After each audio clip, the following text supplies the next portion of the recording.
Gentlemen, ladies and gentlemen, welcome back to the show you've been asking about for the past several weeks. I was just walking along the beach and someone saw me and they said, "Is that you, Jimothy? You're the intro guy for Wayfarers, right?" And I said, yes, I am. And I know, please don't stand that close to me. And we had a nice conversation. And I told them that Wayfarer's gonna be back. But then we delayed, but now it is back for real. With a brand new arc in this epic tale. Mendax, the most noble rogue. Nigel, the smartest wizard. Apoptosis, the most dangerous dungeon master of all time. And Call the Kenku. Begin the new chapter of this story. Ouch. Careful, Jimothy. The exit is very dangerous.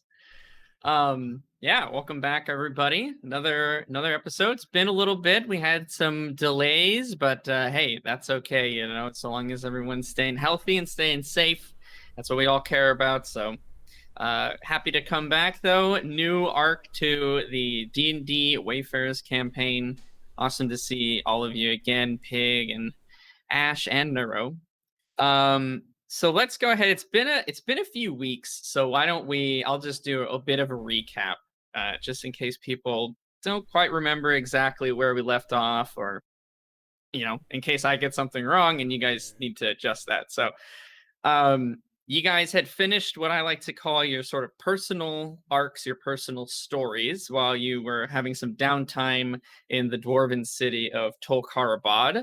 So Nigel was hard at work trying to research this ore and how it relates to the rings. And he kind of got some information from that kind of mysterious creature called the Rock Eater, who let you know that it's used almost like a battery, that you can kind of charge this up. But that seemed to spark some kind of memory with you, but you couldn't quite place your finger on it. And after some hijinks with Steven the cat, and certainly a very normal human in a secret shop in the city, you're able to recover those memories, which, unbeknownst to you, had been magically sort of blocked.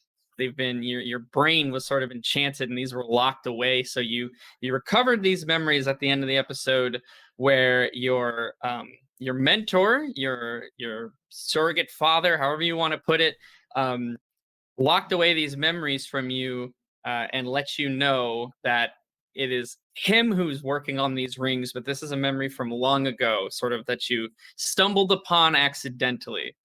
So you now have a bit more direction. You have a lead, if you will, on where you can go next to try to figure out what is the purpose of these rings exactly. So now you kind of have an idea of what they're used for, or at least what the ore is used for.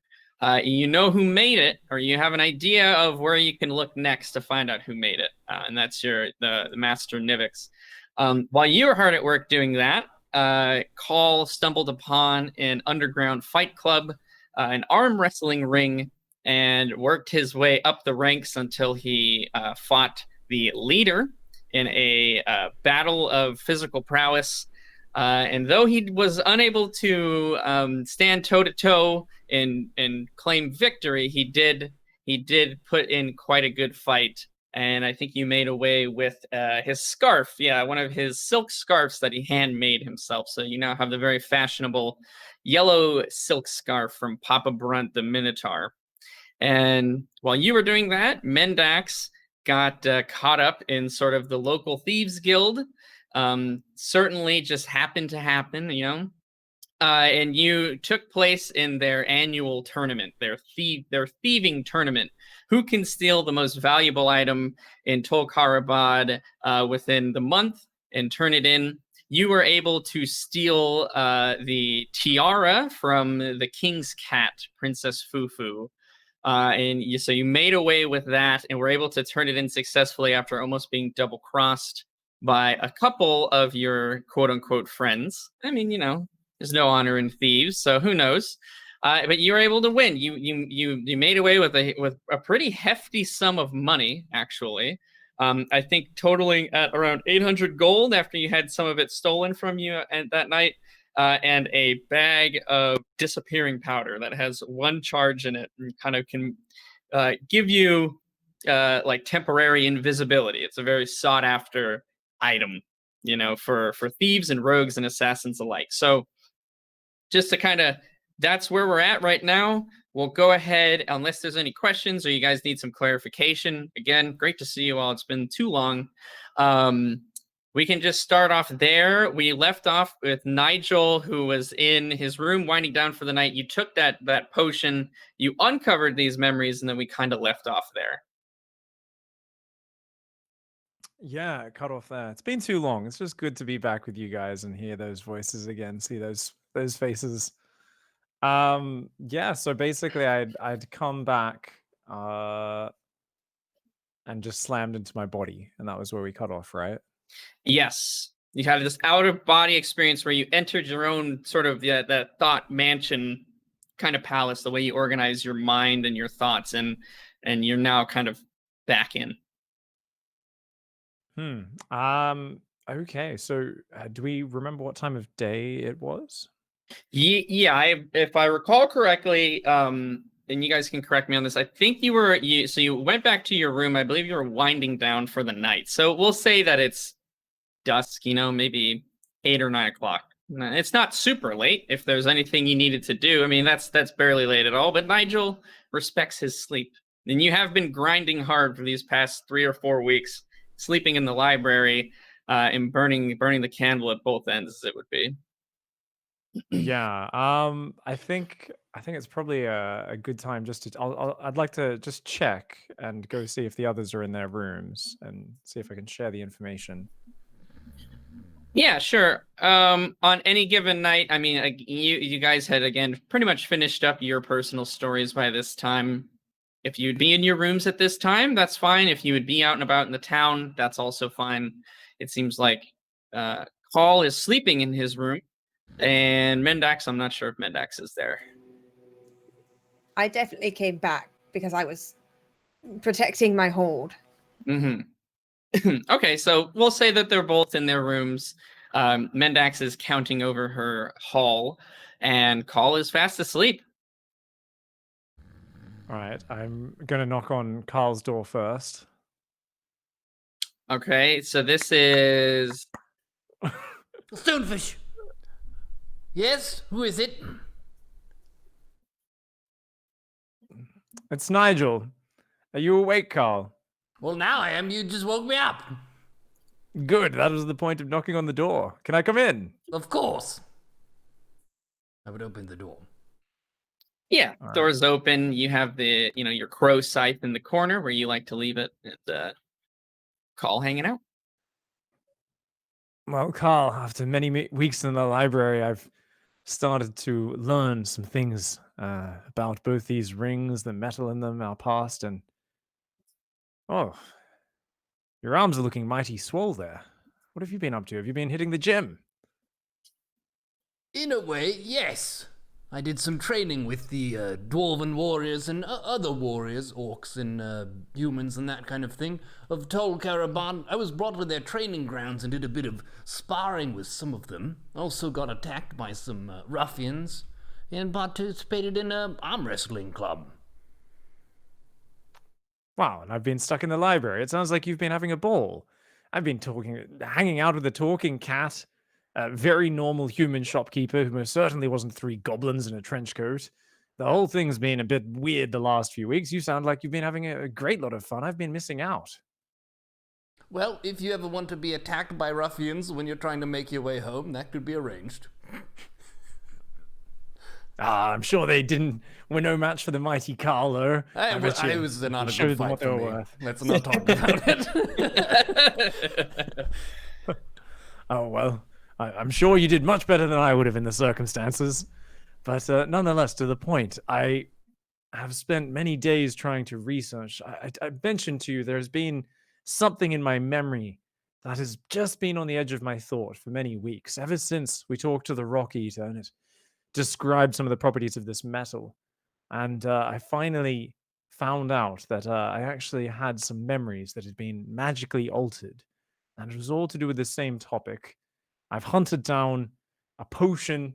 I've literally just taken it in my room, and I've just gone back and unlocked a memory where when I was only a young boy studying under the Master Nivix, I was reading up about soul stones, their crafting, and the great powers within them. I'd managed to sneak the book out of his restricted book section. He caught me, got super mad, and basically obliterated my memory. And in its place, he told me to come and see him if I ever remembered this. What's a soul stone? I wish I could remember more of it, but to be honest, it's definitely something which involves great powers, and I can't say I'm too much of an expert at it, Carl, but it seems that it shares properties with this purple ore that these rings that we've been cursed or gifted with, I'm not sure which one, it seems to be somehow related. We'll say, from your memory, again, it's a small only snippet that you have from that. And from the tidbits of information that you read at the time, it is some super forbidden magic. This is some heavy shit. This is not for wizards to fuck around with, and is considered kind of evil in a way. Kind of on a plane with necromancy, I guess. Yeah. Almost even farther than that. Necromancy resurrects the dead, so it's just inanimate corpses. This is literally capturing souls. So you're saying it's a very time. morally problematic kind of magic. A little bit. It's we'll put it in the moral gray area at best.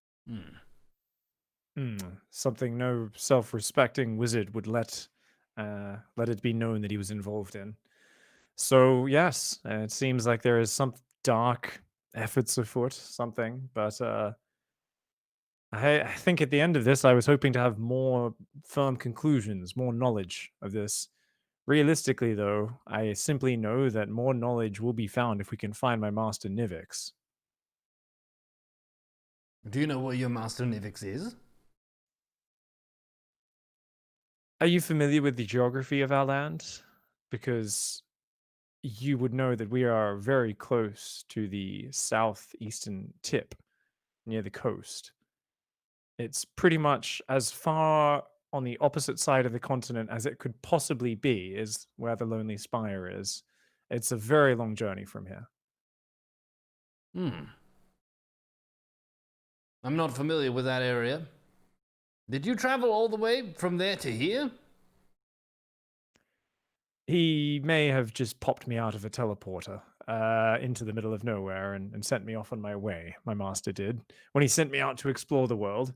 But yes, I've traveled a little bit, but really not very far, and definitely a journey of that distance would be very, very arduous. We've been through some arduous shit so far. I bet we could handle it.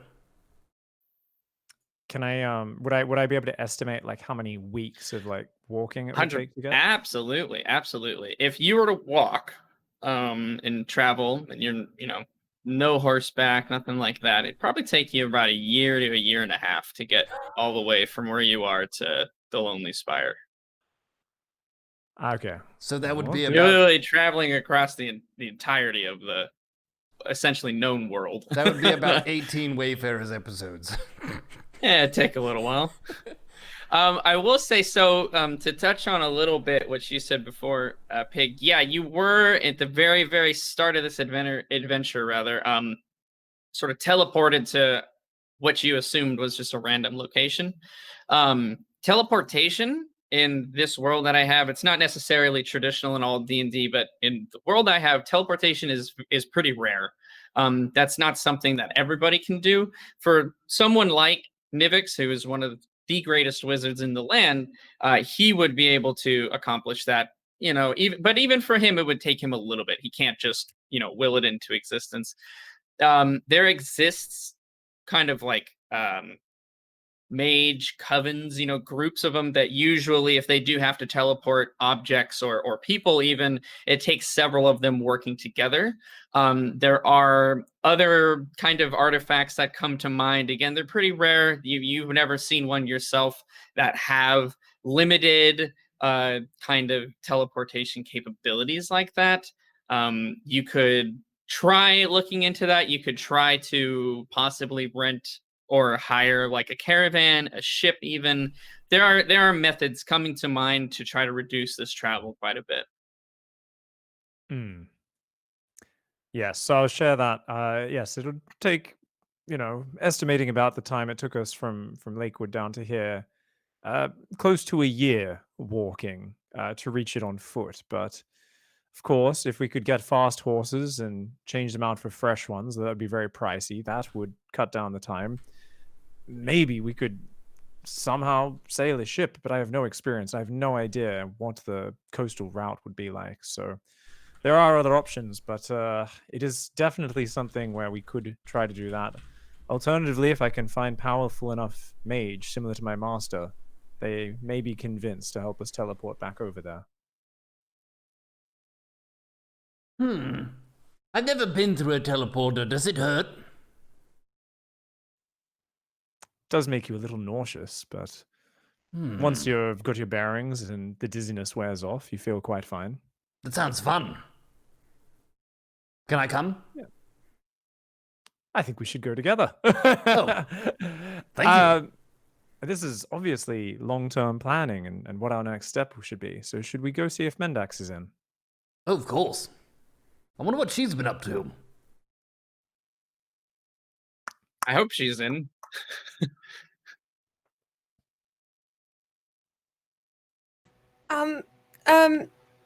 It's just 1 second.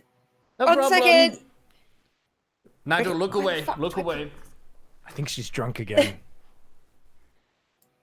First, I heard that. Okay. And also, second, you can't be drunk again if you don't sober up. So, fuck off. Okay, I hide my gold that I was counting and rolling around on, into my sack. And then I open the door very casually. Ah, you actually look quite sober for once, Mendax. How are you doing? Ha ha. I'm actually am sober and I'm fine. Come on in. What's going on? Hello. We were just wondering if you wanted to go on an adventure. Wait, like a further adventure? Yes. I thought we were from this one. Yes. What nature is this continuation, adventure? Some would call it a continuation of the same adventure. Well, we still didn't get these rings off. I know, but I rather like mine. I'm skeptical of mine. Is there any reason why? I mean, I don't.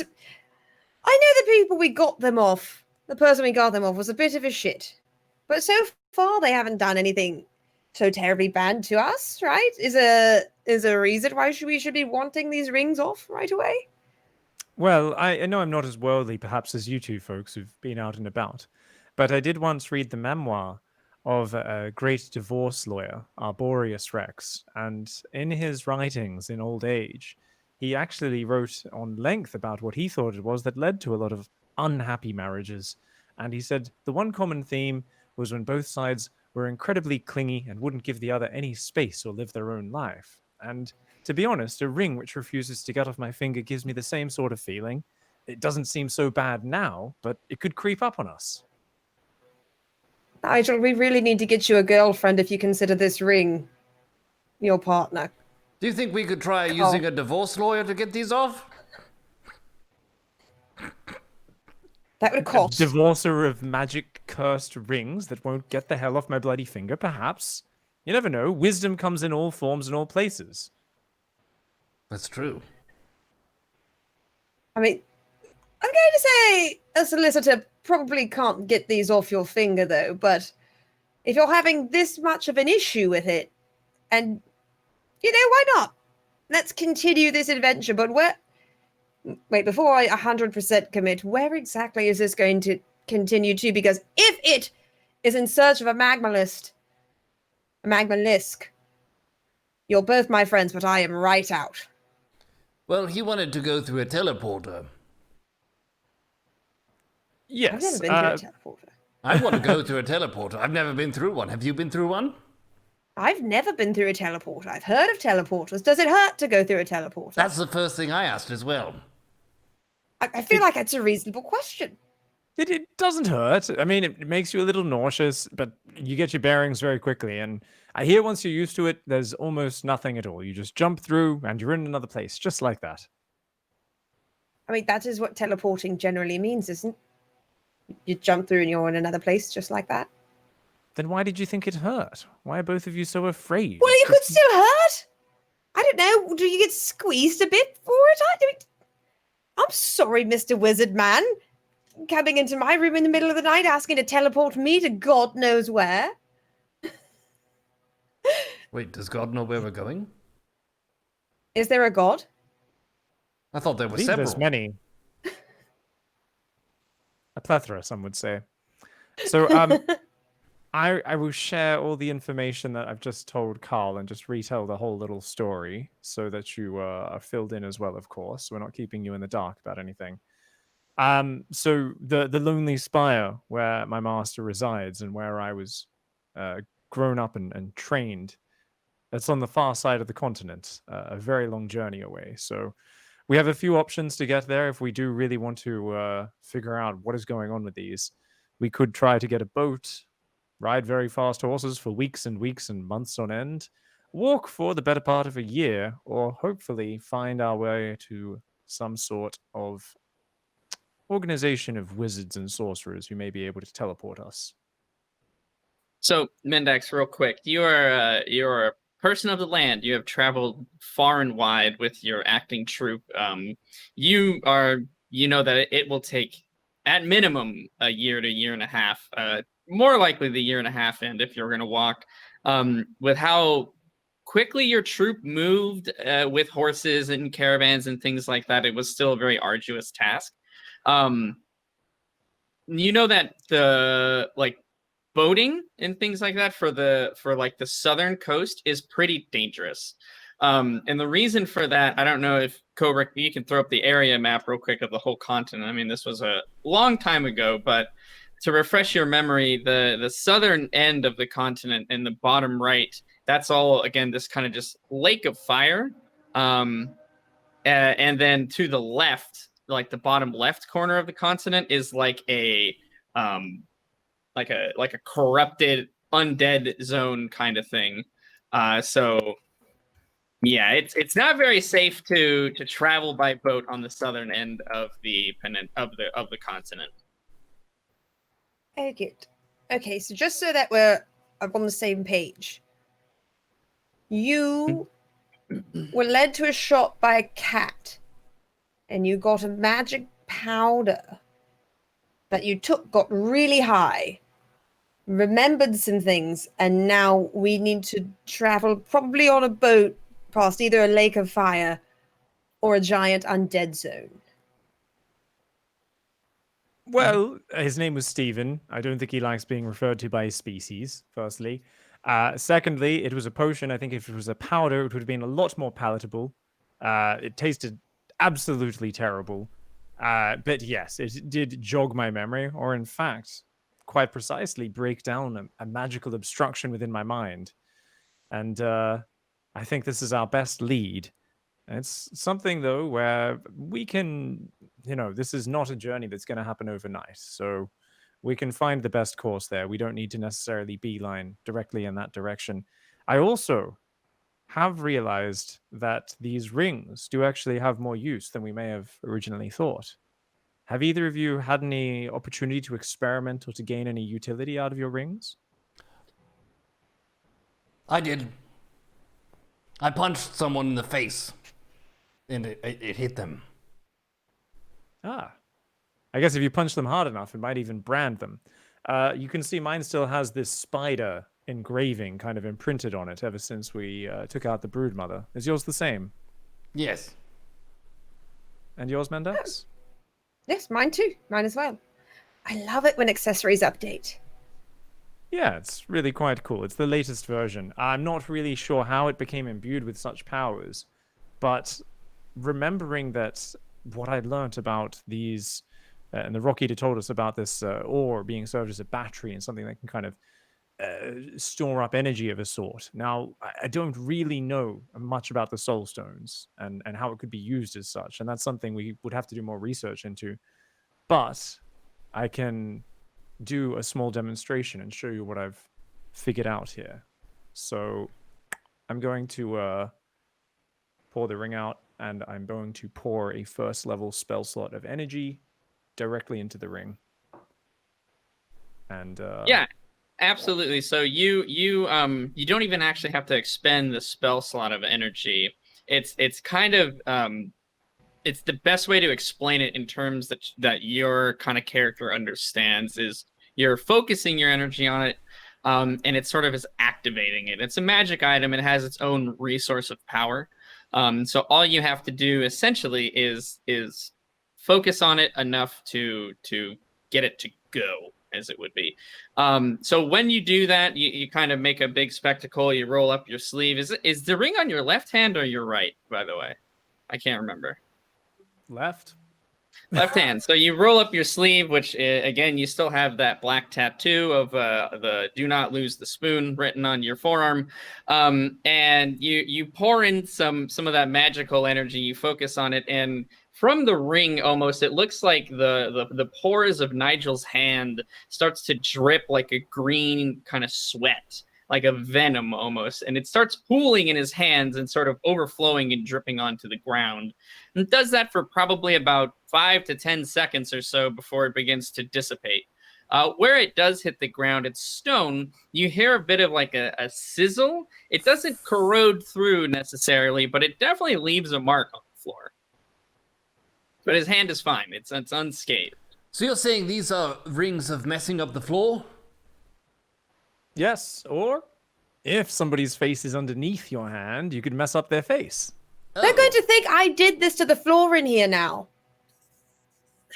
Oh, it's only a little scratching. I'm sure the dwarves will fix it in no trouble. They're masters of masonry, after all. But check it out. Isn't this incredible? It's some sort of acidic poison goo, and it seems rather caustic. The fact that it can damage stone.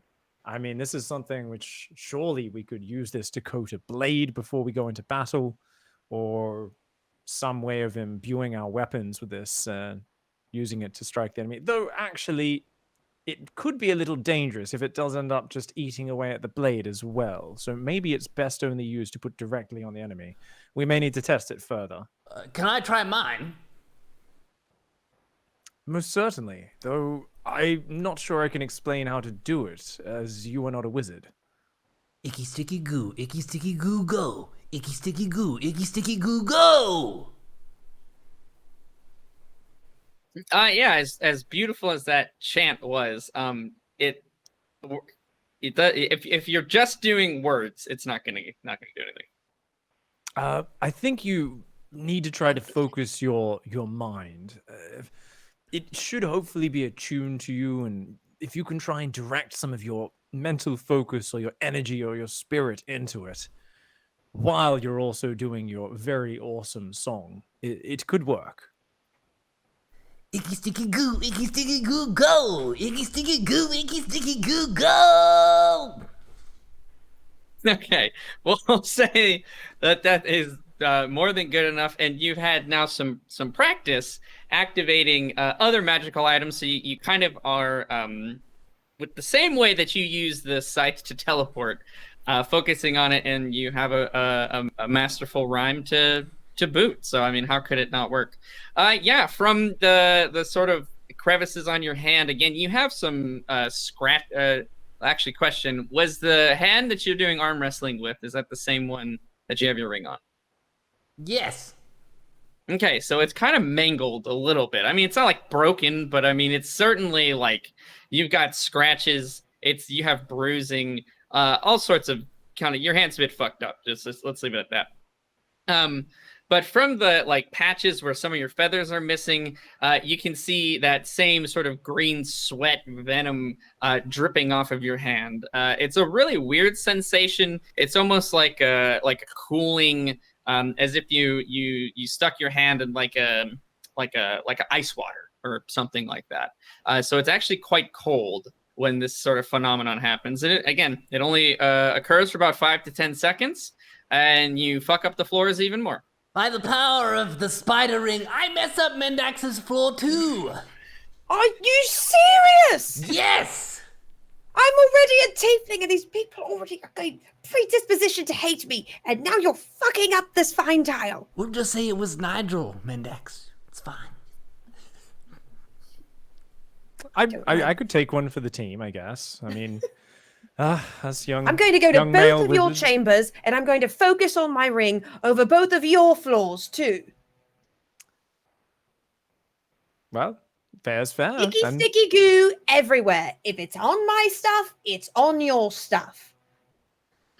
Fair call, Mendax. Do you want to try it as well? We can go over to my room, and you can fuck up my tiles as well.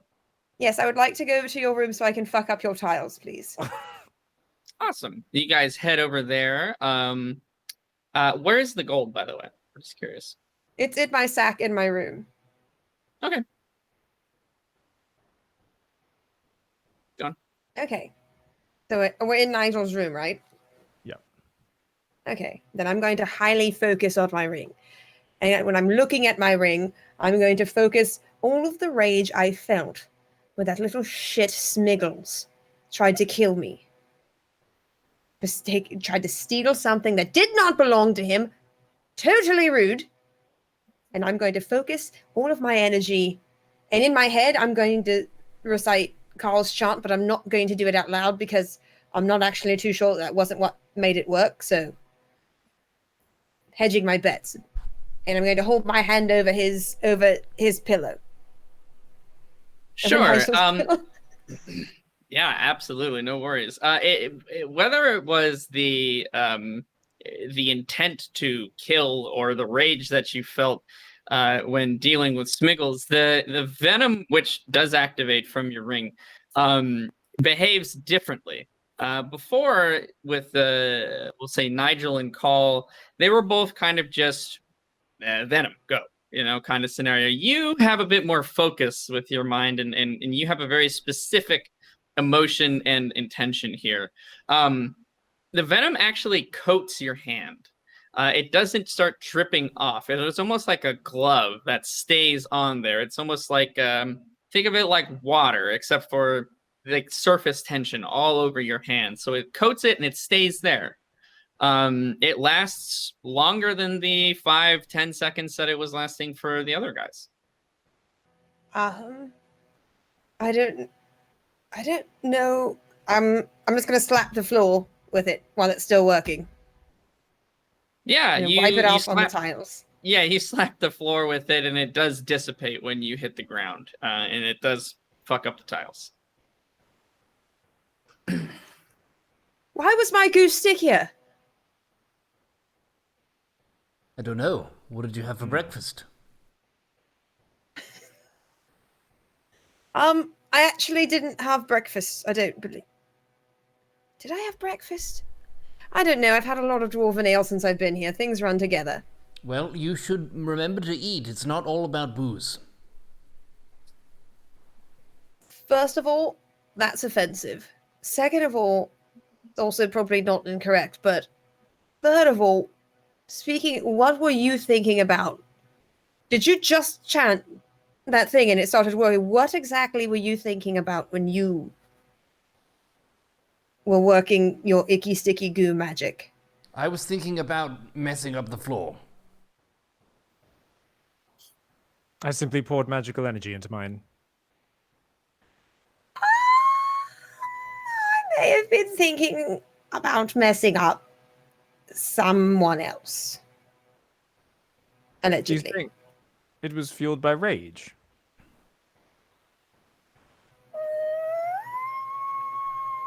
Maybe. Like a low level rage. Maybe spite. I think that may be a very powerful emotion that, from past experience, I believe you may sometimes experience. I mean, that's sometimes true, I guess, at low levels. It would be fascinating if that somehow affected the nature of the ring and its poison. Can you goo more than once in a day? Well, if you're hydrated enough.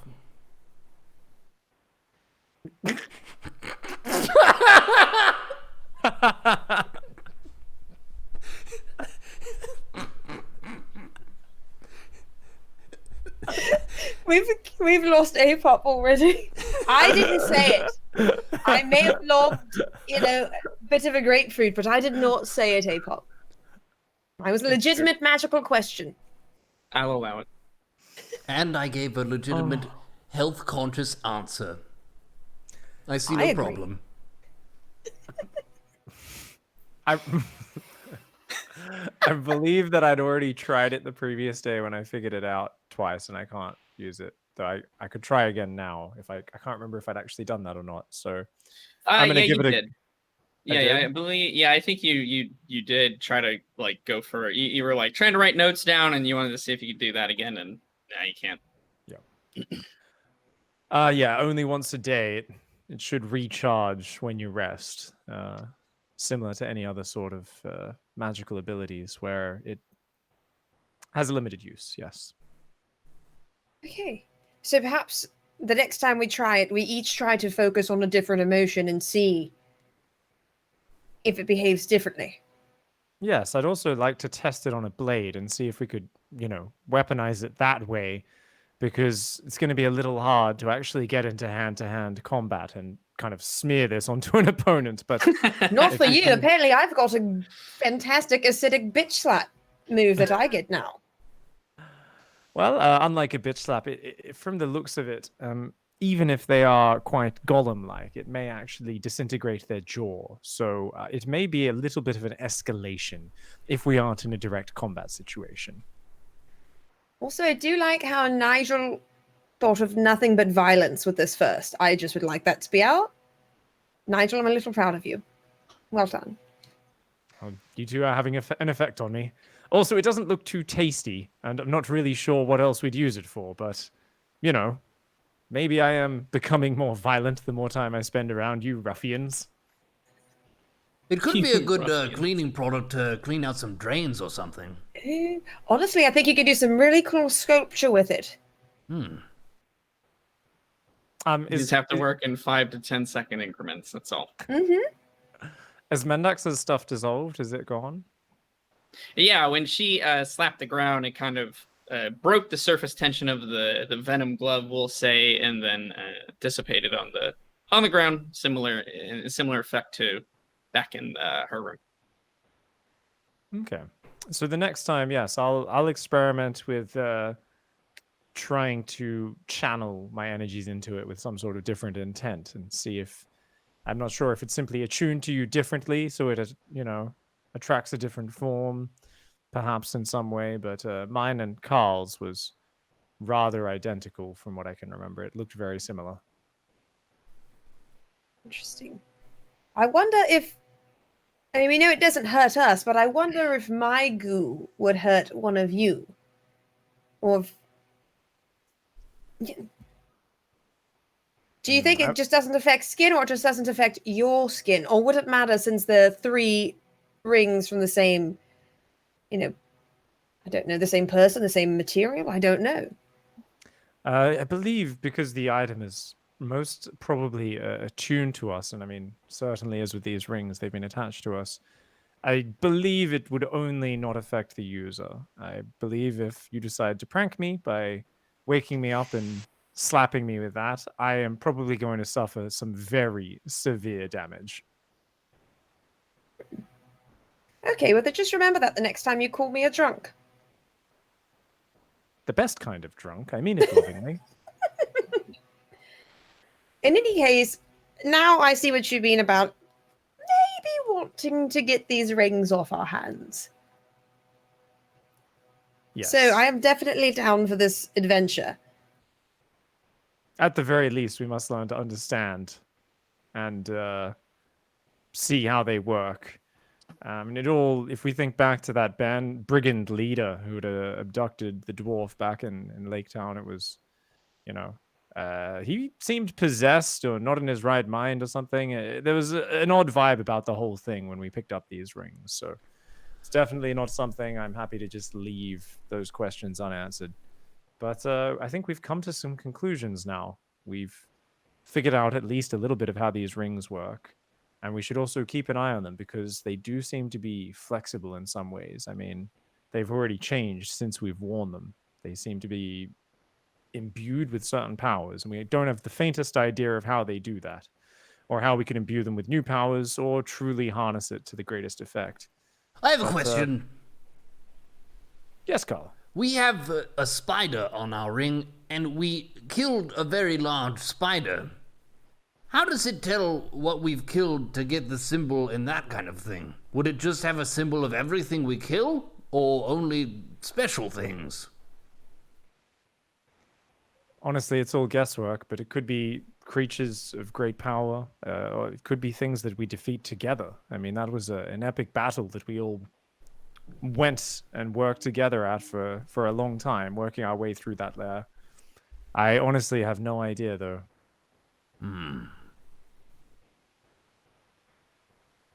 It's fun. Well, what's fun? No matter what. So we need to get to the spire. Obviously, walking, not a good look.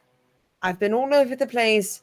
As many shoes as I get, I don't think I can steal enough for them to not just be completely worn out, except for maybe yours, Nigel. I feel like your shoes are going to be fine no matter what. Yes. About that, by the way, in order to unlock the memory block, the enchantment on my mind that my master put there, it was not a cheap endeavor. So I hate to be that guy, but you two may need to spot me the next time we come into any sort of monetary issues. I may have spent every last coin I have, and also literally traded the shoes off my feet, the same ones that you stole, in order to get that potion. It was a hard bargain, and I had to haggle hard to even get the potion for such a price.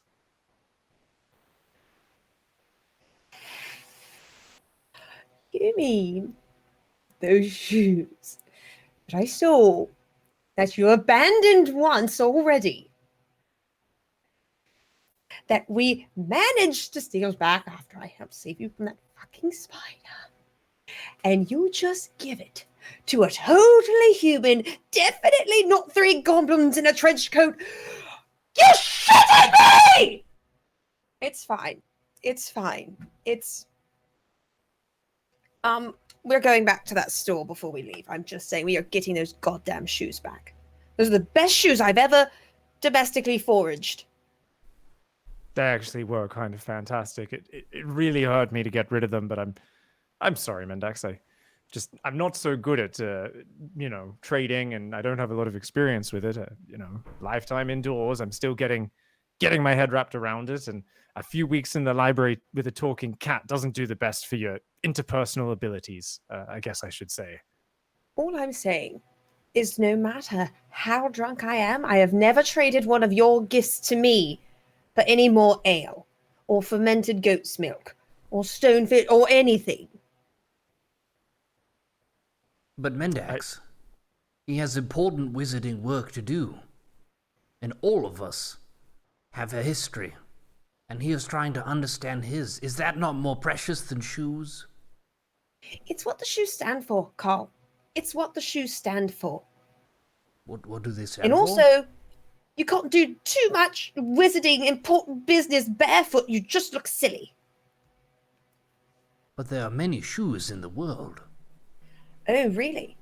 Are there many shoes that stay white throughout an entire spider cave? Are there many shoes that stay completely clean and sparkling while hunting down a magmalisk in lava?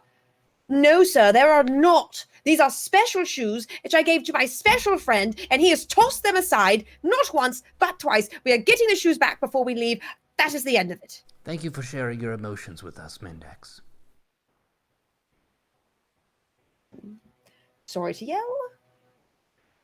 It was just something I gave to my friend. I thought that it meant something. Apparently not. It's fine if we don't go back for them. It's totally fine. I was rather fond of them myself as well. I mean, if it really means that much to you, I'm not the best at foraging domestically and being stealthy, but I'd be happy to help you out. I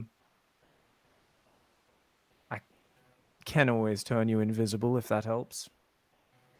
No, I don't domestic forage everything. You made this deal. You made the deal.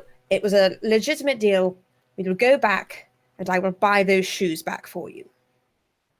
Because I may, in fact, have come into a few coins over the past few days. I'm sure we can get you these shoes back. Oh, a couple of good days at the dicing down at the tavern, huh?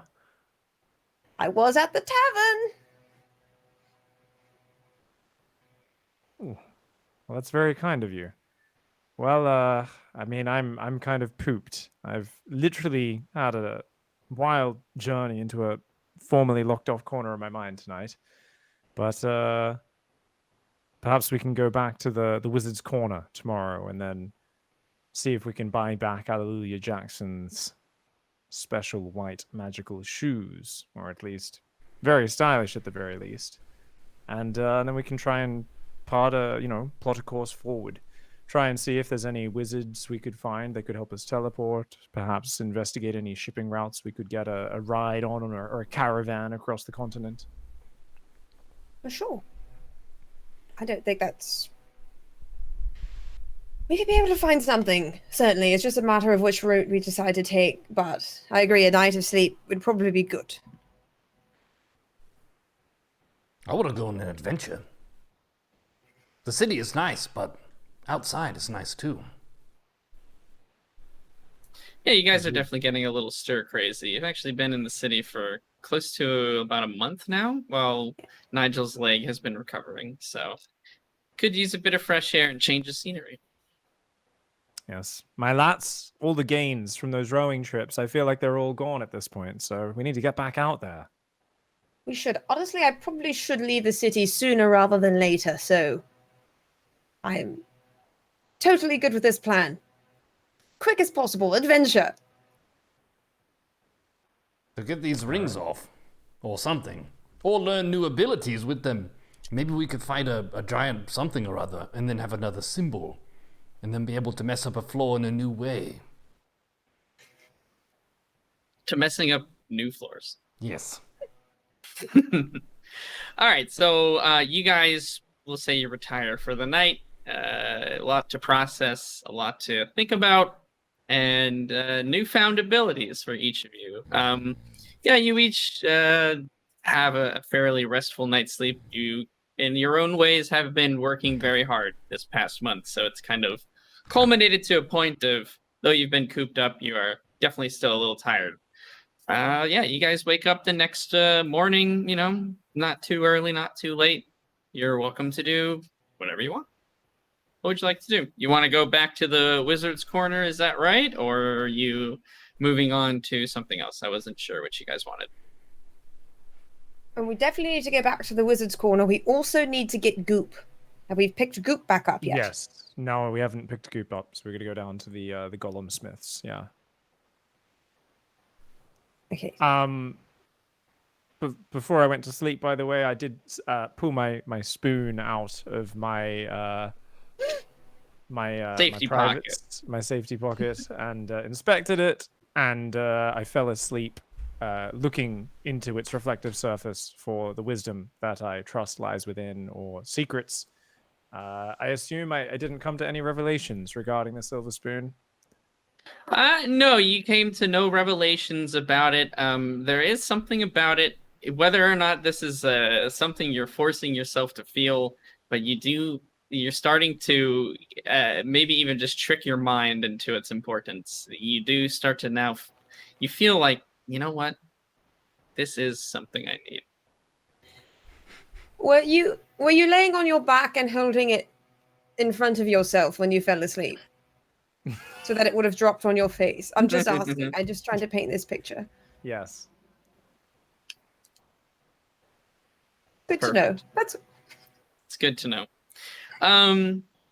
Yeah, you guys are rested up. What would you like to do? All right, let's head down to the. So we meet up in the morning. Mendak, shall we head down to the Wizard's Corner? Yes, definitely. Are we going to grab Carl, or are we going to have Carl get Goop? Or will Goop even go with Carl? Goop will go with anybody, really, as long as they have his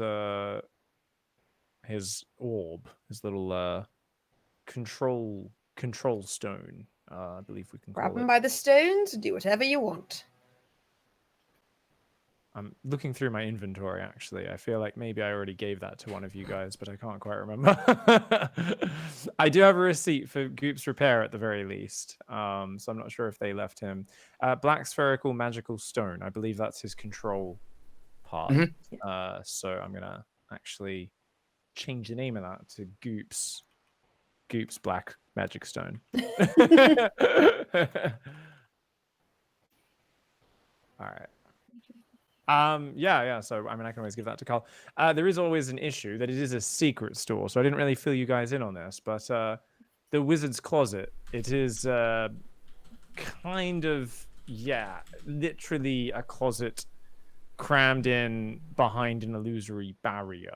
I'm not sure that you'll be too keen on multiple customers coming in at a time, but I could definitely have a go at seeing if we can get in again together. I can give you the gold. I can give you some gold, and you can try to buy back those shoes. We'll see if it's enough, and if it's not, then I will burn the shop to the ground, and I assume the shoes will probably still be there. Oh, Mendax, you found some work while you were in the city. I thought you ran out of gold. So I found some work in the city? Yes, some work. What was what job did you do? Oh, I'm sorry. Just 1 second. I have to count out this gold to give to give to Nigel. Take your time. Nigel, do you think 50 gold would be enough? Honestly, in the end, I think he was originally asking for something obscene. May have been 200 gold or something crazy like that. Ended up paying the shoes and 47 gold for it. Now, I don't think...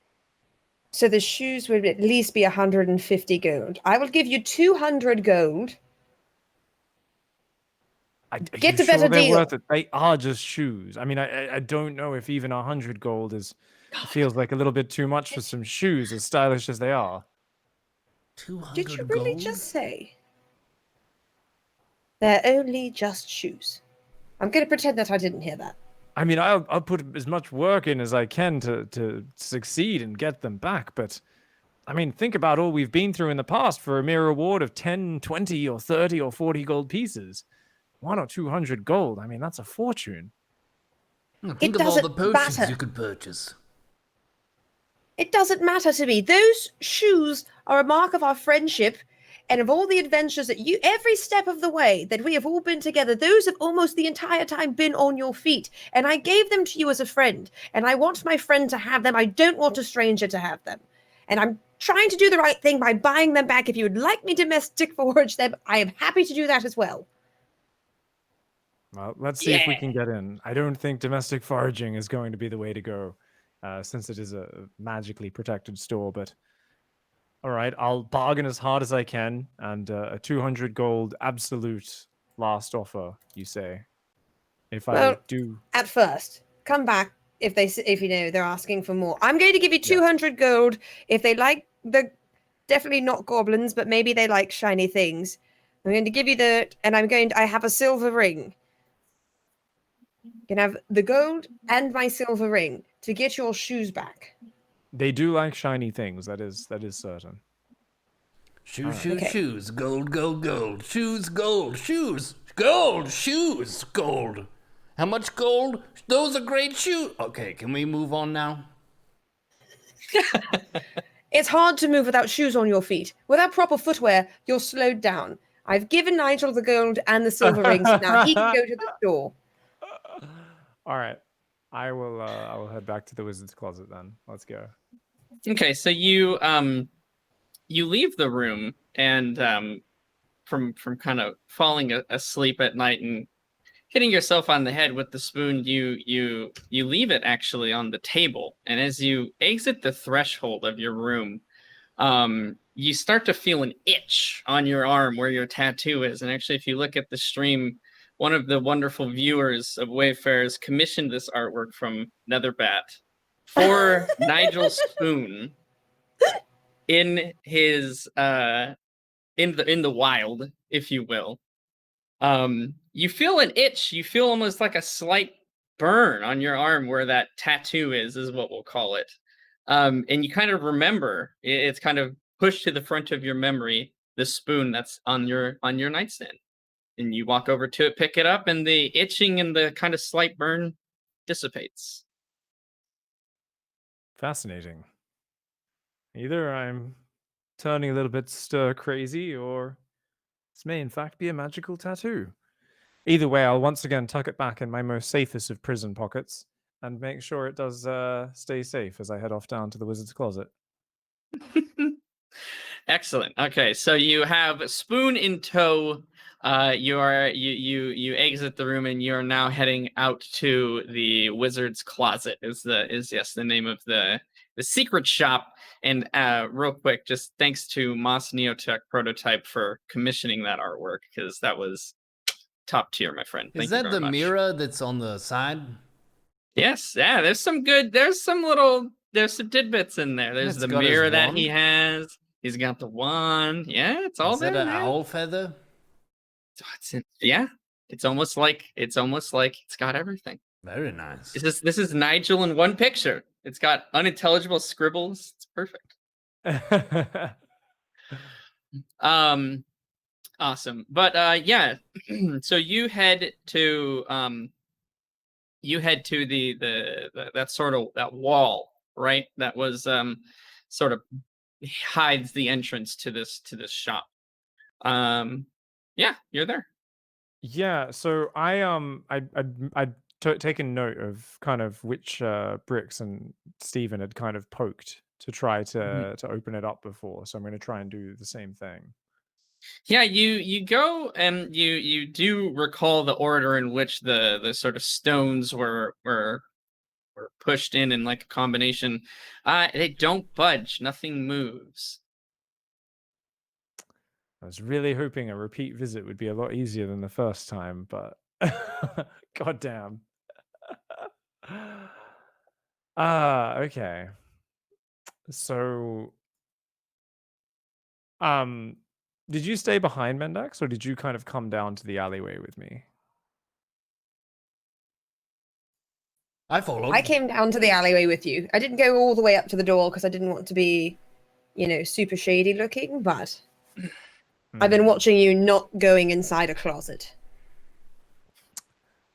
So, I believe not only do I need to touch the bricks and the sort of password, but the first time I had to get in, I had to have some beard hair, and I also had to say something true first as a little bit of a ritual. Now, none of us really has much of a kind of, I think it was a beard hair, I believe. We ended up using a dwarven...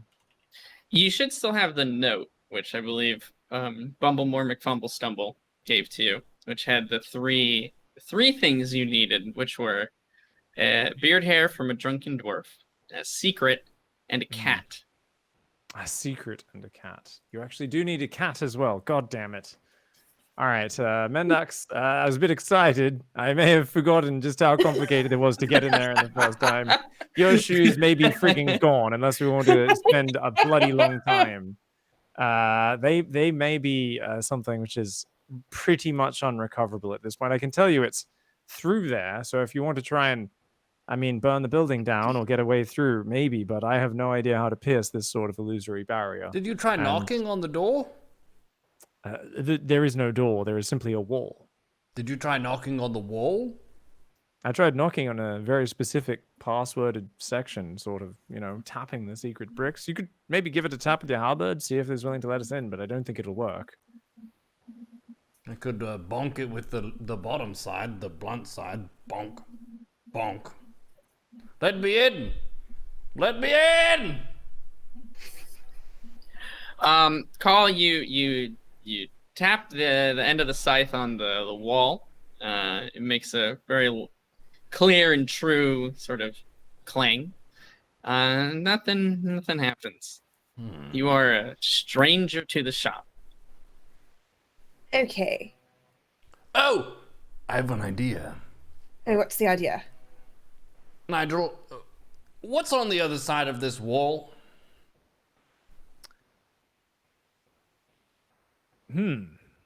Well, the store itself, I'm not sure if it's exactly physically right there because it is clearly a sort of magical construction.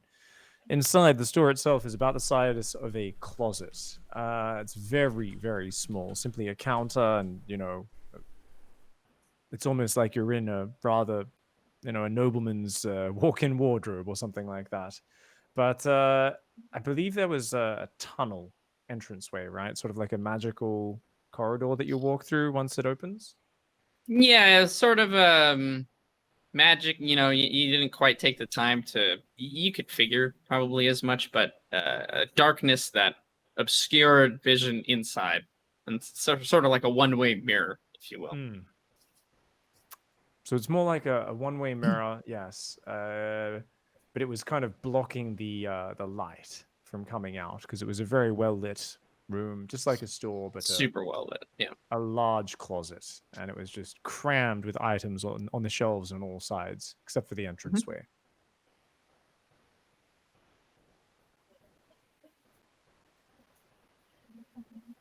So if you're set on it, we can split up and do it. I can see if I can find Steven and see if he's willing to take me back for a return visit, or we can try and kidnap a random street cat. We also need beard hair from a drunken dwarf. Mendax, I think that's something you'd be able to handle quite easily. And then we can come back and Carl can perhaps share a secret. And we can hopefully gain access.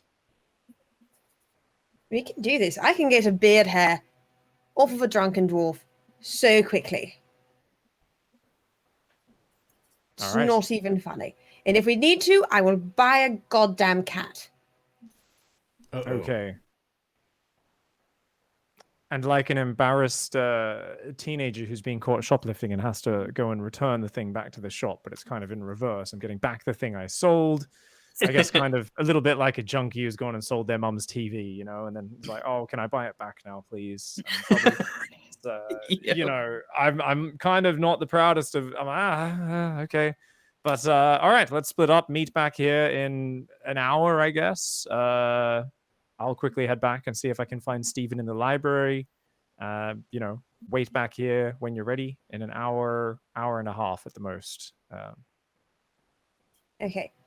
I'm going to go directly to the tavern, and I'm going to find the most drunken dwarven male there, and I'm going to shamelessly flirt, and then tell him that I'm leaving, never to go away, that we were soulmates meant to be together. Could I please have a lock of your beard hair to remember you? And see if that works.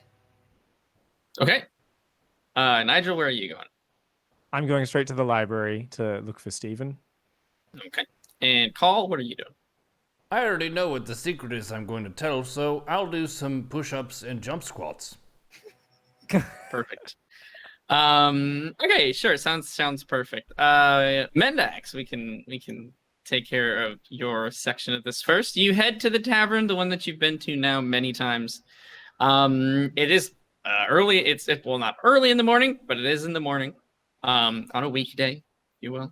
So it's not necessarily going to be the most hustling and bustling of places, but you do enter the tavern. Familiar barkeep hanging behind the counter once again. You see that the tavern is mostly empty, but in one of the corners there is a dwarf, and he is sleeping on like the table. Not like on the table, but he's like sitting in the chair, head on the table. Okay. I'm going to go over there, and I'm going to gently poke him. Okay. Yeah, you do so. The barkeeper kind of looks at you strangely. Like, okay, I don't know what's happening here. But he keeps an eye on you, in case you try to steal this guy's stuff or something. You poke him, nothing. He doesn't make any sort of. Actually, no. We'll do a roll for it. See what happens. It would take a credible roll for this dwarf to wake up, but we'll see. Nope. He fidgets a little bit, but overall is unperturbed. Okay. Then I'm going to feign concern. I'm going to go up to the barkeep. Hey, I think this might be the person I was supposed to meet here, but I can't get him to wake up. Can I please have a cup of water for him? I'd like to see if I can't get him to drink it. Okay. And he'll get a kind of glass, fill it up with some lukewarm water. Okay. And I take the water over there. My back is to the barkeep right now. Mm-hmm. Okay. So I'm going to pretend to be like, I'm going to lift the dwarf's head up gently, quite gently. Mm-hmm. Oh, are you okay? All right, just a little bit of water. And I'm going to tilt the cup up a bit. And as I'm trying, I will try to pour a little bit of water into his mouth, so it's not a lie. I am going to then also pluck 2 beard hairs off of his chin with my other hand. So, and then I'm going, can't set it back down. So I leave him be, pat his head a bit. I'm going to walk back up to the barkeep. I can't get him awake. Before we go and just assume that you successfully did this. Damn it! I was let's hoping go to get ahead. past that. Let's go ahead and give me a sleight of hand. Okay. Let me go. A 14. Okay, you should have a bonus to it, I'm sure. She would be a On your shitty character. rogue if she Oh didn't. no, my connection. Oh, and she out. Okay. I here, like how we got a. Oh no, my connection. That was pretty perfect, actually. Let me see what her. Yeah, it's +3. It's +3. Okay, so she said 14, I believe. Yeah, that's a 17. We'll circumvent the theatrics and we'll say that she is successful in plucking out 2 of the beard hairs without waking up the dwarf. A 17, that's more than enough there. We'll just assume at that point she decides to return, unless when she reconnects decides to do something else. Nigel, we can move on to your segment here. You are heading to the library. You're looking for Stephen. Any tactic of which you're going to accomplish this? I'm going to meekly, but trying to project my voice to call out, Stephen, Stephen, and I'm going to just walk around at a brisk pace, ask the librarian if they've seen the cat, and same thing if I run into a Stumbledore at all. Stumble mumble, jumble dumble. Fumble more, McFumble stumble. Okay, sounds good. Let's see if you can. Let's see if this will work this way. Can you give me an investigation roll? All right. 19. 19. Okay, that's And, excellent. Actually, I've got a plus as well of 5, so 24. Oh my god, 24. Absolutely. You set out into the library hunting down as if you were looking for a suspect.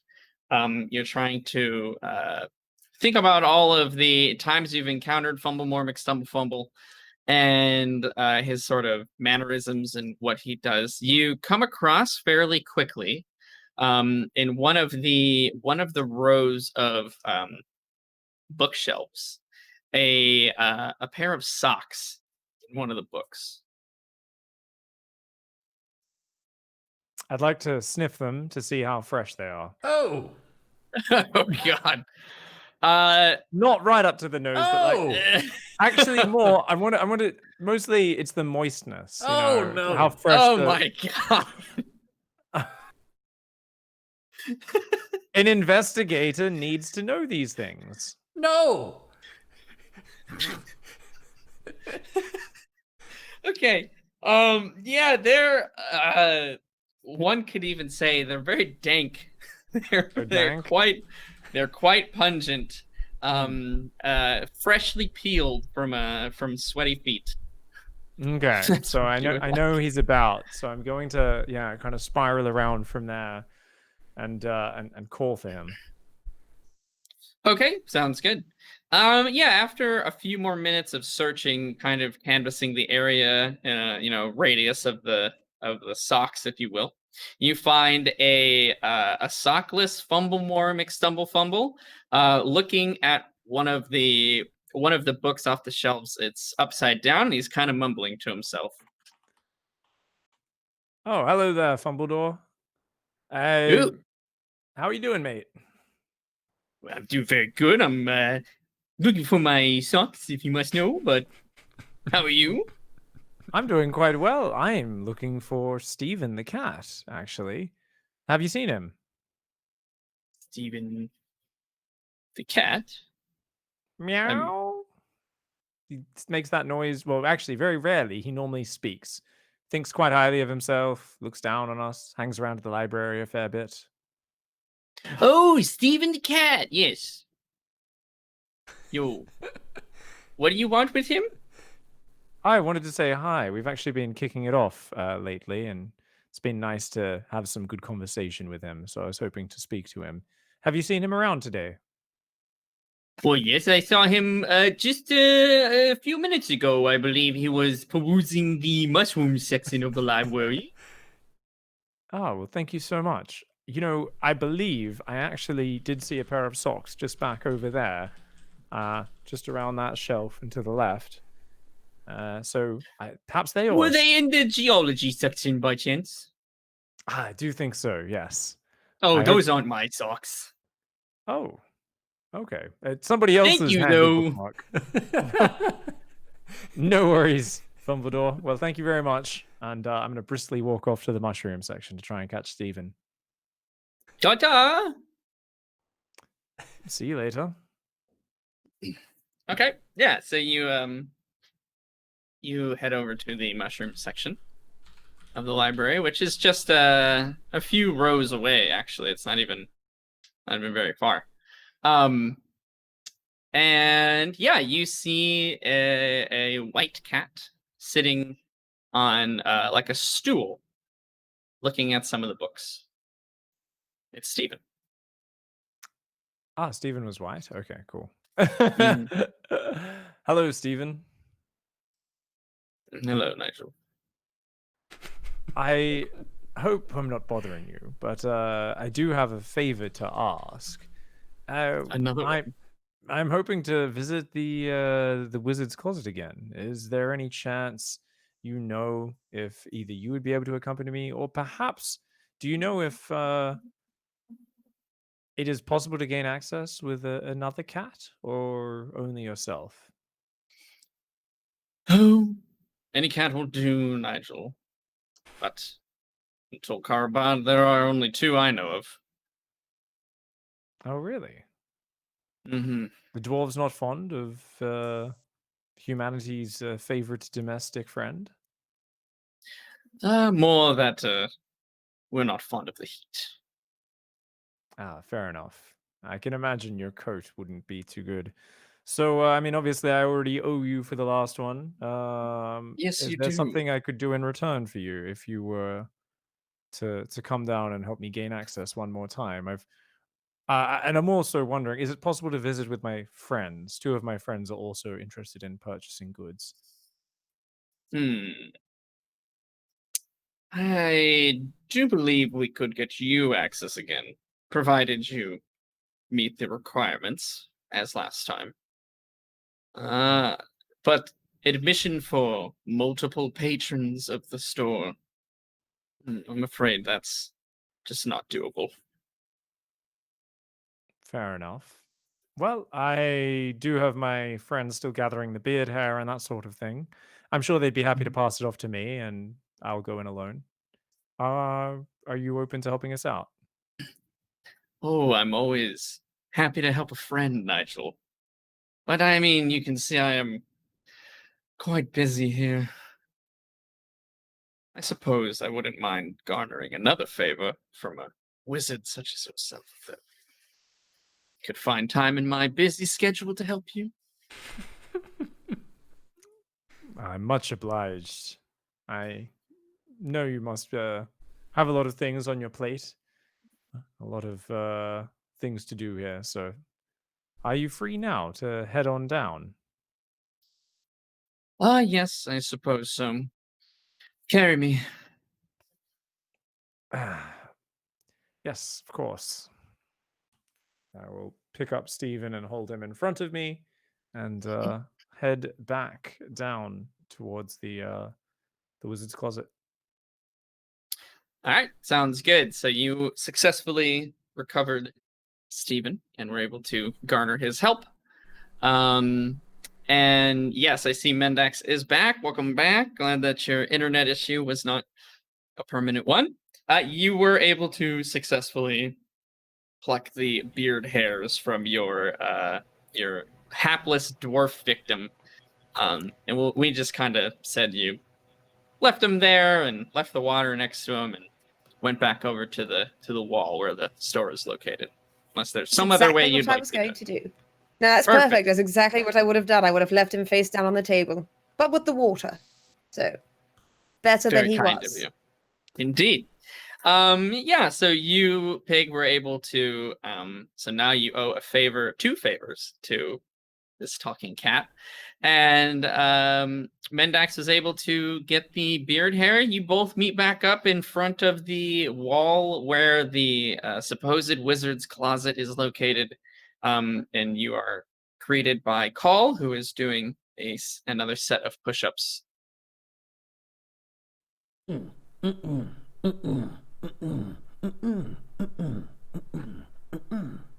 Have you been working out this entire time? Yes.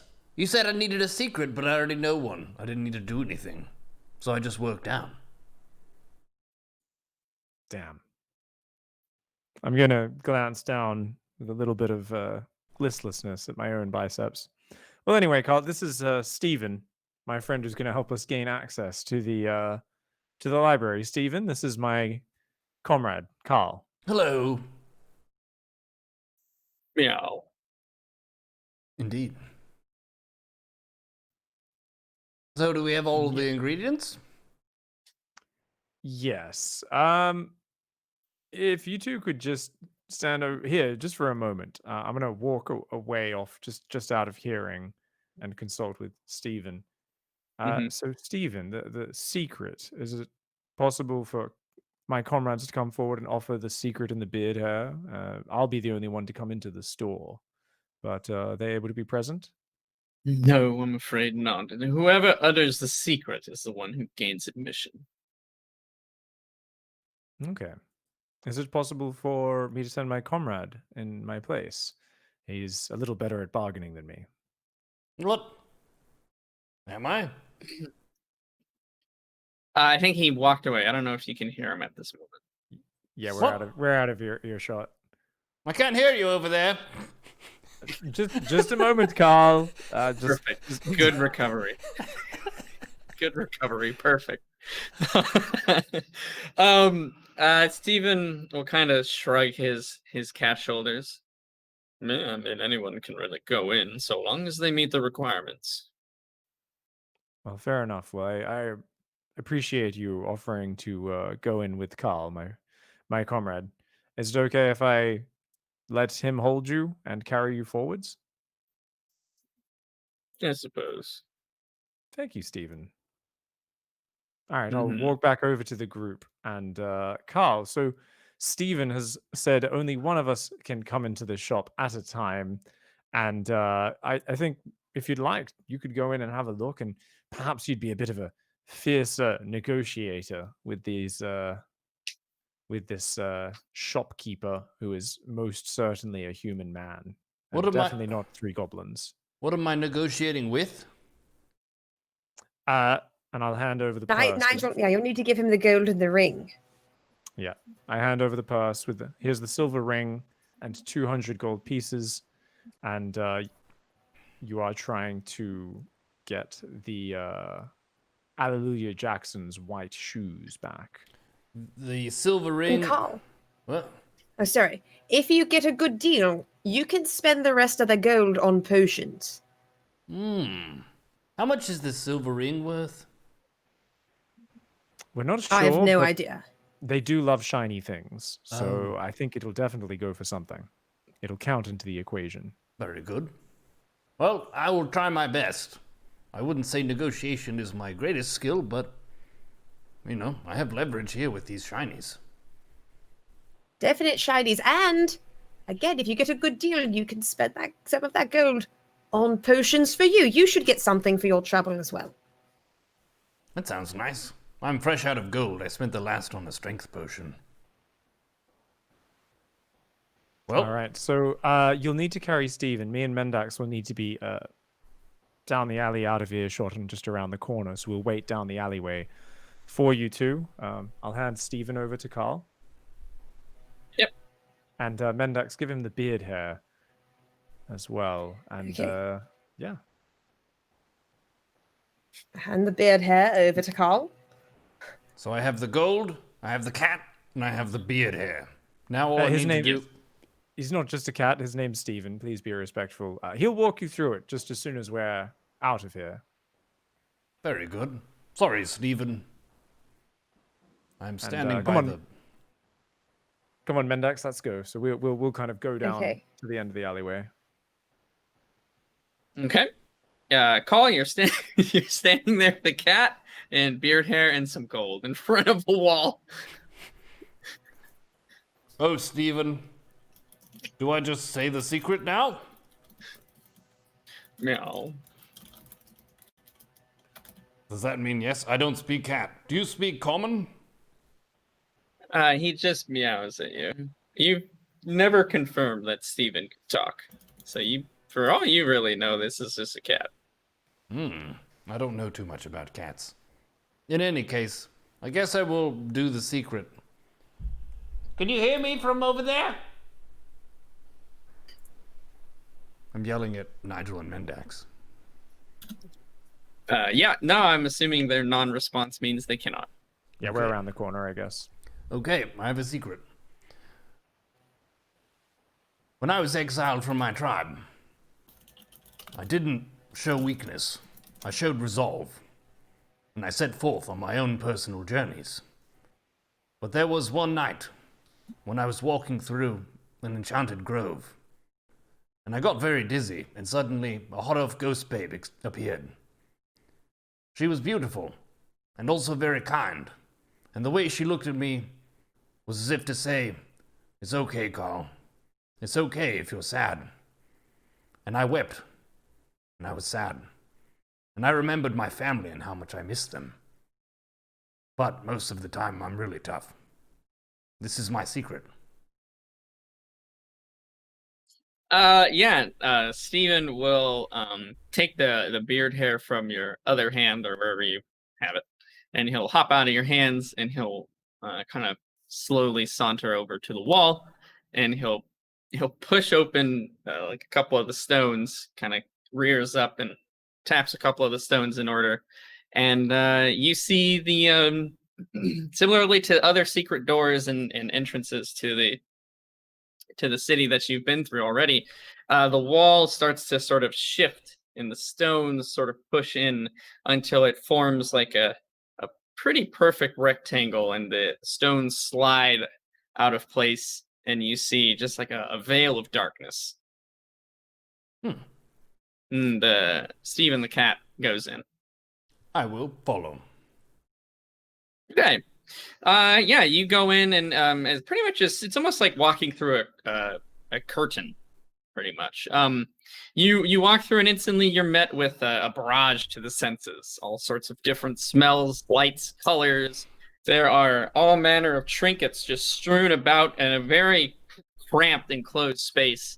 Doesn't seem like you could physically fit more than one person in this store. You're pushed up pretty much right next to a counter, and on the other side there is what just looks like to be a big trench coat with a hat on the top, You can't see past. You can't see a face or anything. But it's kind of, the trench coat is kind of lumpy. There's like, it's poking out in other weird, strange ways. But you see all manner of vial. You see potion. You see different types of dried and looks like bones that are wound together, jars with mysterious looking like eyes and organs and all sorts of just kind of crazy stuff that you have zero idea what it's for. You don't give me a perception check. It's very, very cluttered, there's so much stuff happening here. We'll see what you get here. 8. 8. You don't see the shoes, but that could just mean that you miss them. Behind the counter again, there's just like one sort of thin table that's in the way, with different manner of scraps of paper and wax and candles that are burning.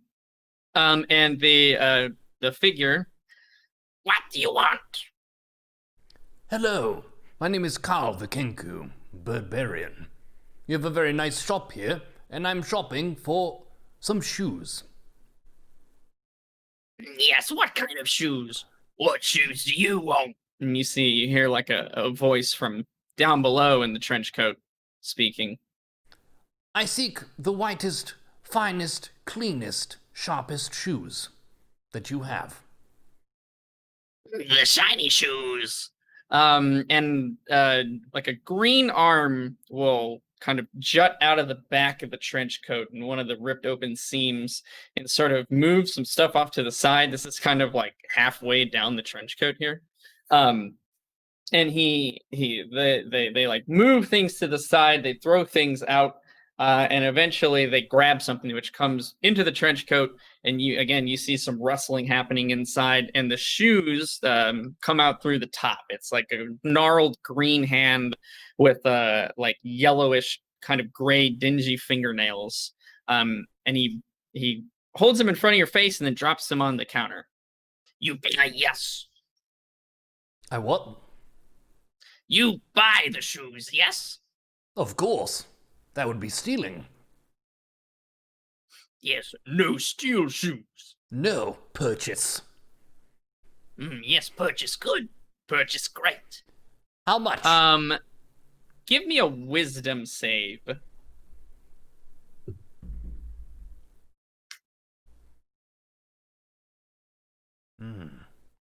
9. Okay. You feel something pass over you for a moment, but it's nothing alarming. Kind of almost like a breeze, in a sense. How much gold do you have? They gave me 200 and a silver ring, and I had no gold of my own before then. Okay. Let's see. You hear some kind of talking from 3 different voices inside of the trench coat as they kind of bicker. The top of the trench coat kind of folds over as if, it's kind of whatever is there is leaning over maybe. And they kind of straighten back up. The certainly human shopkeeper straightens back up. 300 gold seems fair. 300 gold. That's a lot of gold. Yes. Very shiny shoes. Very white shoes. Perfect magic shoes, even. What if we did a rush sale deal and you sold them for 150 gold? No, 150 no good. Too cheap. These are precious shoes. These are rare, exclusive. You're right. You find these nowhere. You're right. These are excellent shoes. It would be too cheap to sell them for 150 gold. I agree. You have a great shop here. And these are very bright and lustrous shoes. It's asking a lot. However, I'm willing to offer you 175 gold for these shoes. Give me a persuasion check.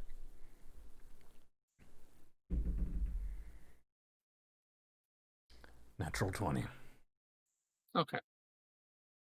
And you have a what's your bonus?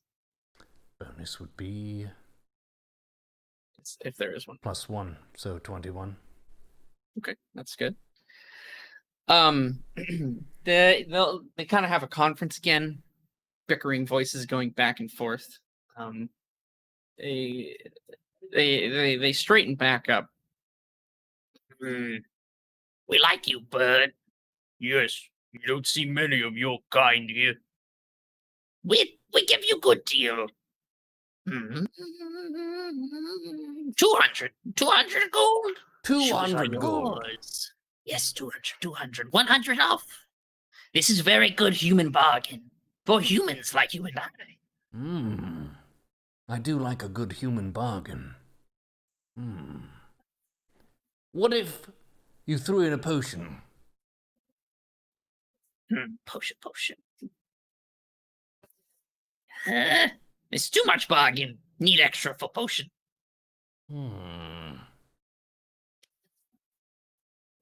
You have shinies?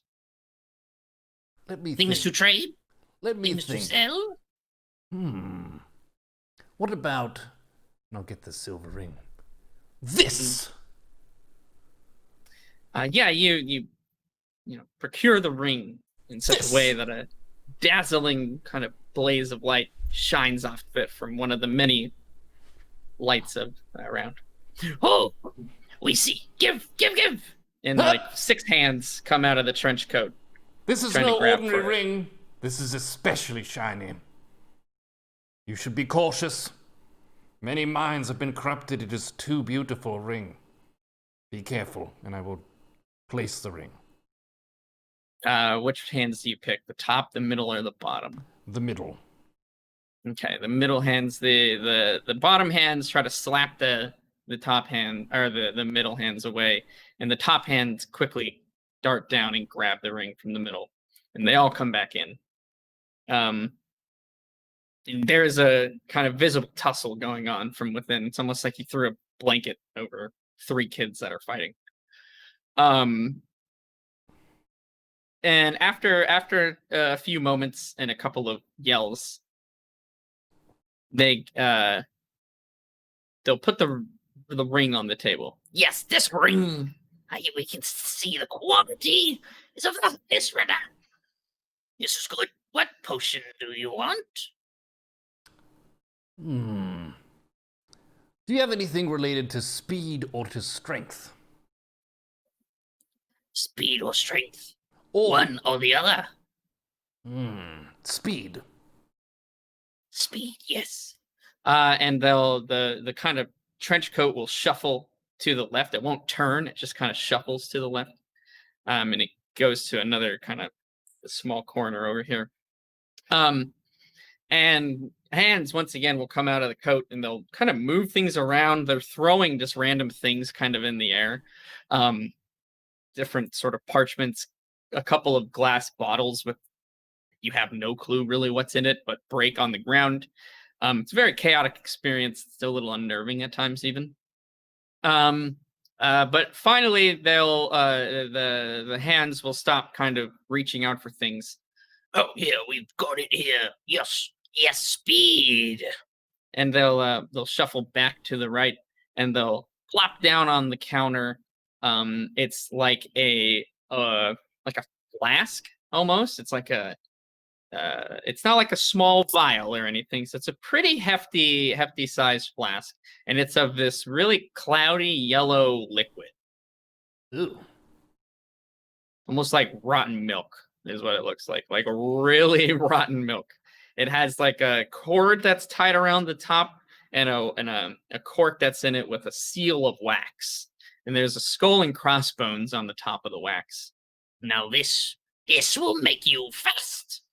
This will give you speed. Does it have nutrition facts? Is that human joke? Nutrition facts, of course. Oh, it just looked questionable to me. However, I have learned that many potions are very gross, and by being gross, that makes them effective. Yes, this potion is especially disgusting. Well, seeing as how you are a very reputable shopkeep, who is the most human of all. I would like to call it a deal. 200 gold and the silver ring for the shoes and the speed potion. A deal it is. Yes, a good deal has been struck. And you'll hear 3 kind of simultaneous, and then 3 hands come out of the trench coat. Human shake on deal. And they'll each kind of take turns grabbing your hand. You feel like the kind of scratchy, oily skin mixed with a very viscous snot mucus, as now your hand feathers are essentially kind of matted down. Good, yes, deal. Buy anything else? We have many for sale. You took all my money. I have nothing else to offer you. Okay, leave then. That's usually not how you say goodbye. Normally Goodbye! you say, thank you for your business, and we will see you again soon. Thank you for your money. Come back when you have more. It was nice meeting you, I guess. Stephen! Where's the cat? He's just sitting on the shoes. Oh. Then I will take the shoes and the cat, and I will find my way out, I guess? Is there an exit? It's you're like right in front of it. Oh. You traveled almost no distance. I feel like I just don't know what's in front of me. Yes, then I would like to exit the shop. It's a perfectly good human shopkeeper. Oh, yes. What do you mean? Yeah, you have the shoes, you have the quote unquote speed potion, and the cat, and you walk out of the wizard's closet, and behind you the stones kind of slide back into place, and the reverse kind of push back in until they form a seamless wall. Nigel, Mendax!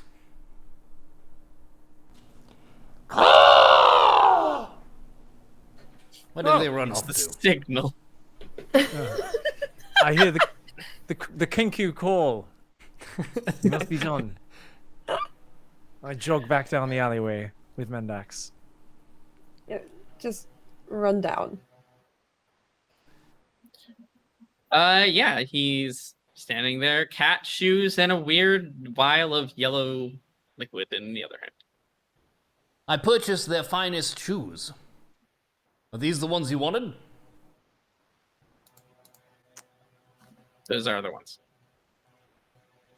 I The think shiniest, I- whitest shoes. I mean, alive. I wouldn't have paid that close of attention. I was a little bit worried about that. Thank goodness they are the shoes. Just sell him some like gray tattered pair of shoes and for 200 gold.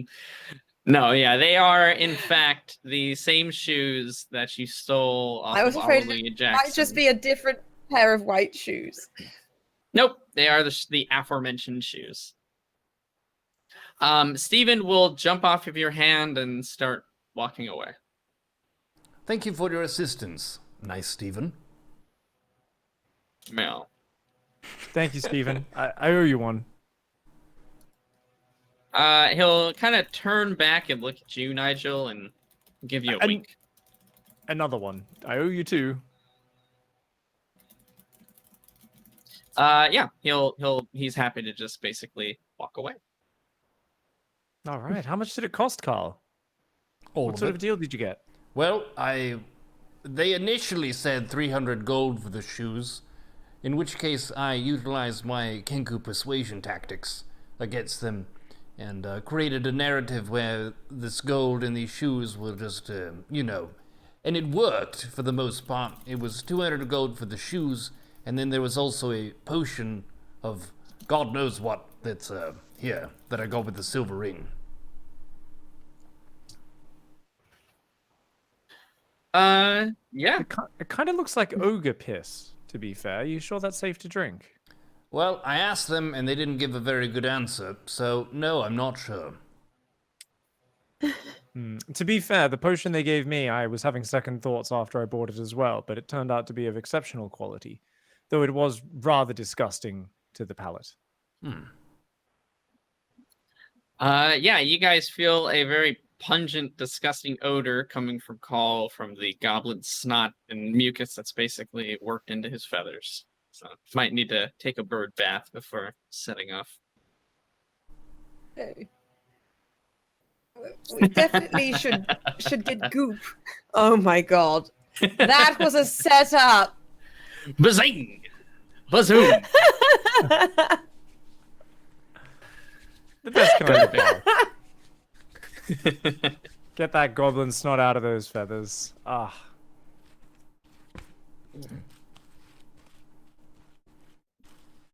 It's a filthy shop in there.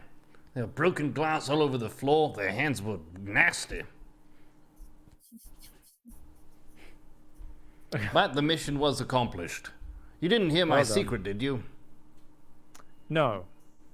Okay. Though I would like to think that hopefully, we feel close enough as a party to share secrets with each other when we need support. What was your secret? Oh, it was. Don't know if I really want to go into too much detail now. But I may have involved a hot elf ghost babe. But My secret was about a hot elf ghost babe too. Really? Yes. Oh. I feel like we're more and more like brothers every day, Carl. Let's do a fist bump. Fist bump. Oh my god. Apparently hot elf ghost babes will just show themselves to anyone. What, you haven't seen one?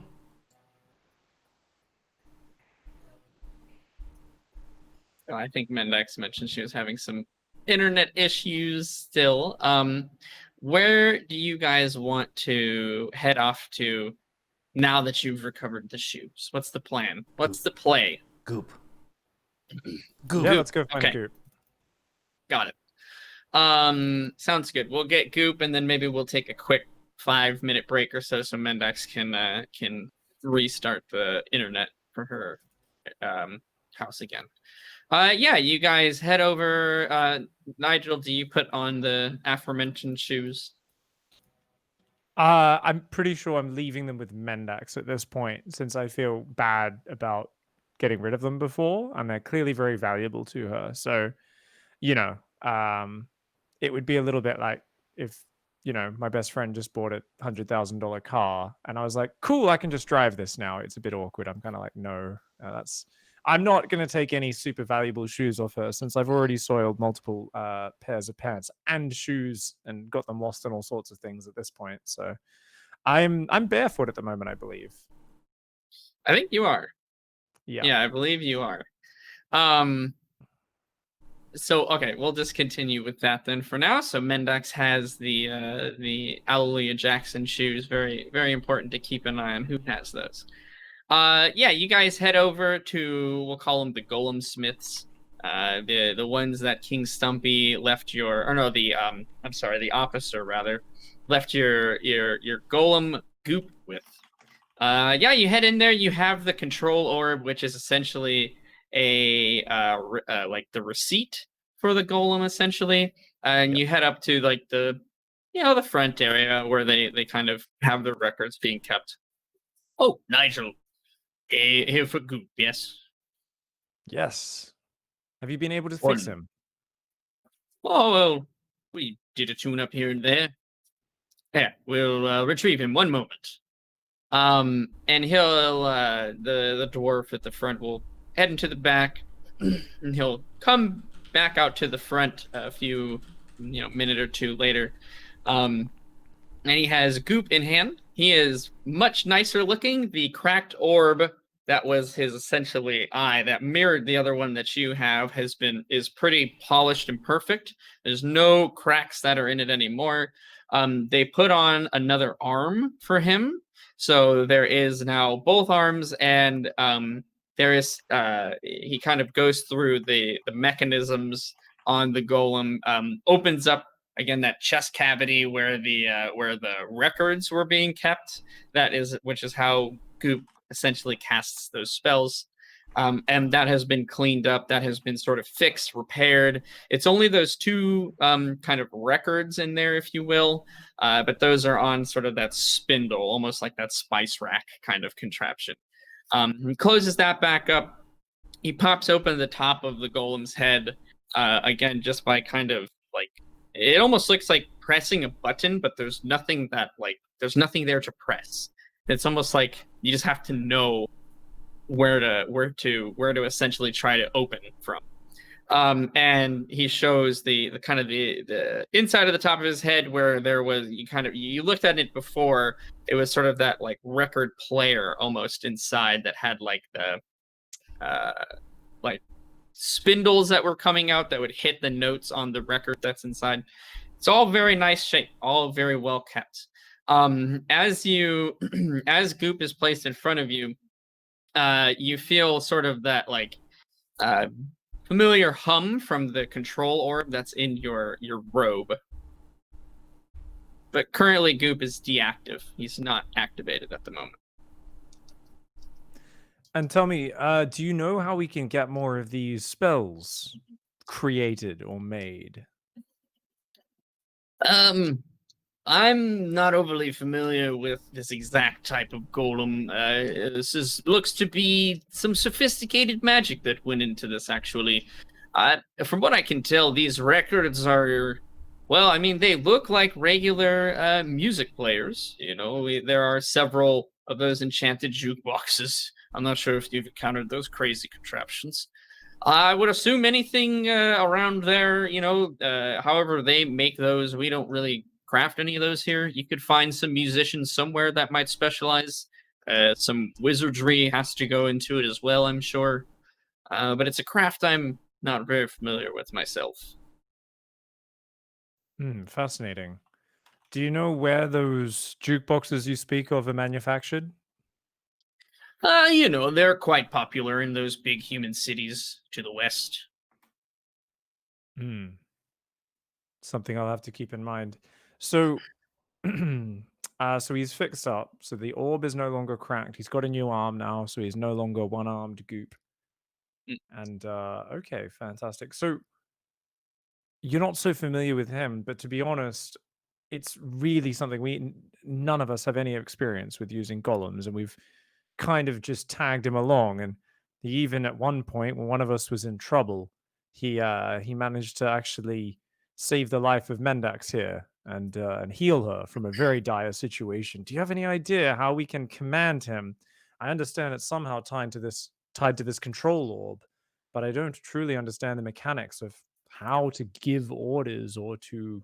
I mean, he naturally just follows us, but how to command when he can use these abilities. Yeah, and so when you kind of grab the control orb, you'll feel once again that magic essence being sort of forcefully drained from your mind, essentially, in a way that was very, very reminiscent of when you entered the spider cave. So you kind of piece together that it seems like to activate Goop will require some amount of magic. At this point, you kind of catch on to what's happening midway, and this feels to you similar to casting a spell. You know that you can exert different amounts of magical energy and potential depending on the types of spells. Some spells you can't, some spells you can. You can expend more or less energy if you choose. Do you want to expend more, or would you like to expend just a bit? Essentially, do you want to use up a level 2 or a level 1 spell slot? Yeah, we'll try level 2. Sure. So instead of resisting the magical drain, you instead feed into it, and you kind of put more power into this orb. We'll say you do lose one of your level 2 spells for the day. So you can go ahead and just mark that off. But Goop activates. He is a much more animated isn't necessarily the right word, but before it was very systematic. Move forward, move left, move right. never move your arms unless you need to. This looks a lot more fluid. This the energy and the sort of characteristics of goop seem a lot more lifelike in a way, more animated, I suppose I could say. And it's more like looking at a creature that has some amount of intelligence to it. It's looking around. It's not just staring at you or following the orb. It's looking at the other people that are in the room. It's kind of taking actions on its own without you having to specifically move somewhere or do something. The dwarf at the counter kind of looks over. He's not surprised by essentially any of this. And he kind of just picks up goop, kind of looks at a couple things. He tweaks a couple of the spots on his arm that needs to be fixed a little bit. It's hard to get exactly the right measurements and calculations when it's inanimate. He puts it back down and he responds to your question. He says, "Well, all golems are designed by whoever made them, right? They make them however they want the golem to respond. Some they don't take actions; they're just set to do something. And that's it. That's what they do. Some have a huge amount of intelligence and autonomy to them. Others do take verbal commands. Others communicate via the mind or a control orb, similar to what you have. It looks like so long as you have the magical potential." And you have the prerequisite orb, I would imagine in other types of golems that use this similar control mechanism, you can issue these commands via thought. That might not work. Did you not get this from someone? Usually they come with like an instruction manual. Yes, we recovered him. He was in grave disrepair, deep in the lair of some monsters, actually. It was clearly left from hundreds of years ago. We had to kind of excavate him out and right him. So really no user manual included. And we're just figuring it out as we go. But already I can see I've just poured a bit more energy into him than I have before. And he already seems like he's operating on a higher function. I mean, look at that. It's Goop. Walk over to Carl. Yeah, he'll do that. He's on the counter now. He sort of hops off and walks over to Call and looks up at him and hello, nice looks Goop. around. He'll wave back at you. All right. Well, I think it's a bit more self-explanatory now that we can communicate openly. Good job, Goop. Welcome to the next level of function, I guess. Who knows? Perhaps if I can gather some more power, I can put some more energy into him and bring him to another level. Goop, is there any way you can tell us what abilities you have other than the healing that you used on Mendax last time? And Golem Smith as well. Were you able any way to read those records inside, or is it all gibberish to you? It's music. It just sounds like a tune. If you were to play this in one of those jukeboxes, I doubt it would do anything. There's a level of magic to this golem that I've not seen in a while. We're familiar with a lot of different golem magics. They can be, in some cases, built to assist or upkeep magical spells. But as far as being able to choose and cast them, that's not something I've seen before. That's actually a bit out of my league, which is saying something. That makes perfect sense. And there was 2 records inside Goop, right? Yeah. You Okay. recognize the one that he used to heal. Okay. So I was worried previously that he might have limited uses of these magics, but it seems more like it's a sort of a template that he can reuse over and over again. And it's just about me pouring the energy in to activate him. And I imagine he might recharge overnight. I'm not sure if I'll have to put more energy into him each day. We'll have to see. But as it is, hey, he looks a lot more agile. He should be able to keep up if we're ever in a hurry. And we should be able to give him some other orders. Carl, Mendax, hold on one moment. Goop, make sure you listen to any orders from Mendax or Carl. They are your masters as well now. try giving him a command, guys.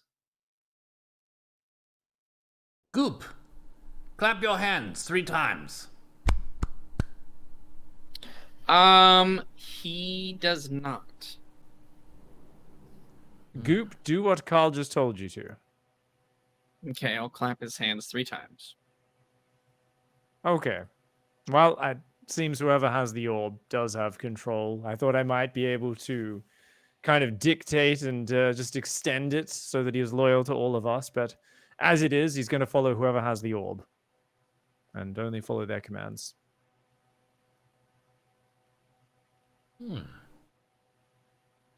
Well, I'm excited to embark on a journey with an improved Goop. He's also fixed up, too. Thank you, Golem Looks much Smiths, for your shinier. fine work. No problem. Happy to help the saviors of Tolkarbad. If you need anything else or the little one needs any more repairs, please feel free to come back. It's a good city with even better people, and well worth saving. They'll just kind of do a deep bow in appreciation. Yeah, so you have Goop in hand. Definitely a bit more to explore with that golem. Is some more utility there now that he's fixed up and you're kind of understanding a little bit more how he works.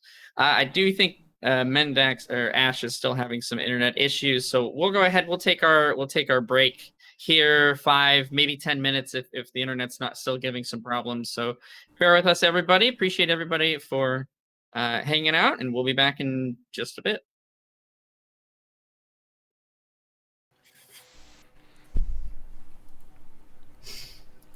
Ladies and gentlemen, welcome back to episode 14 of Wayfarers.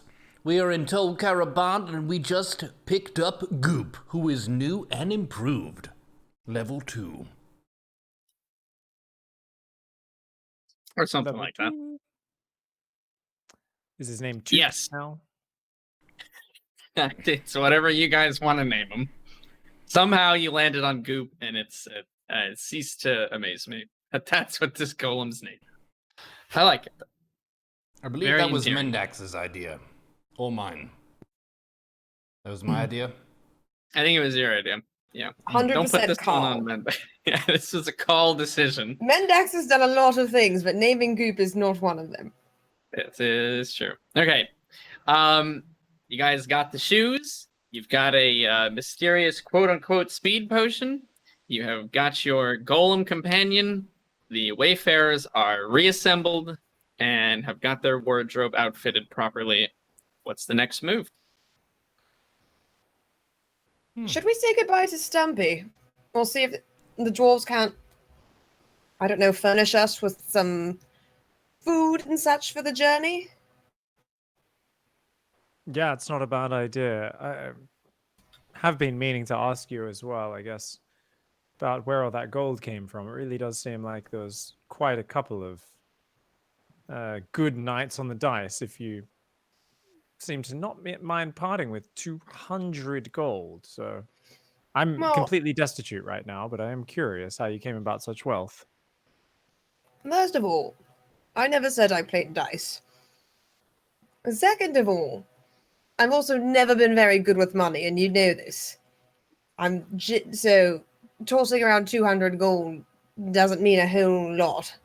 If I have it, I'm probably going to spend it. Or I'm probably going to have to pay it for a fine. Fair call. Well, we do need to head on our way. I guess we've got to ask about ships. I'll keep asking out about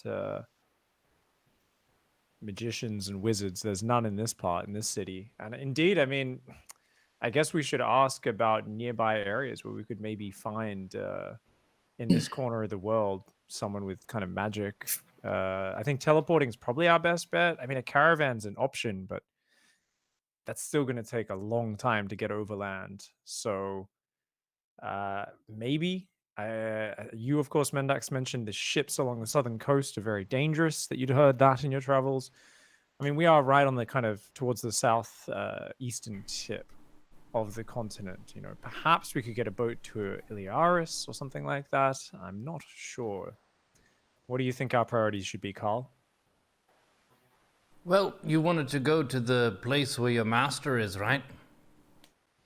Indeed. And we're trying to find the quickest route. Are there no wizards in this town who you could ask for directions?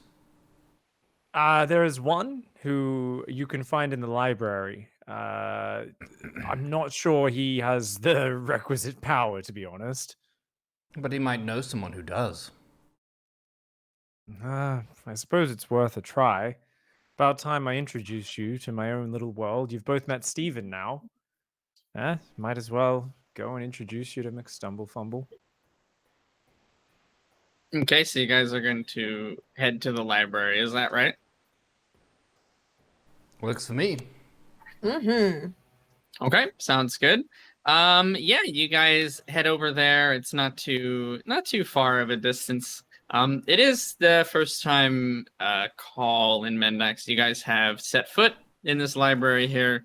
It's really large. It's kind of staggering how many books are in this library. Mendax, you've only seen a library that would maybe rival this in one of the other great cities of the country, I guess you could say. But most towns have next to nothing in terms of written literature or even stockpiles of them like a library. Call, I don't think you've ever seen this many books in your life in one place. Yeah, so it is actually pretty breathtaking, pretty incredible. The organization in here seems pretty extreme.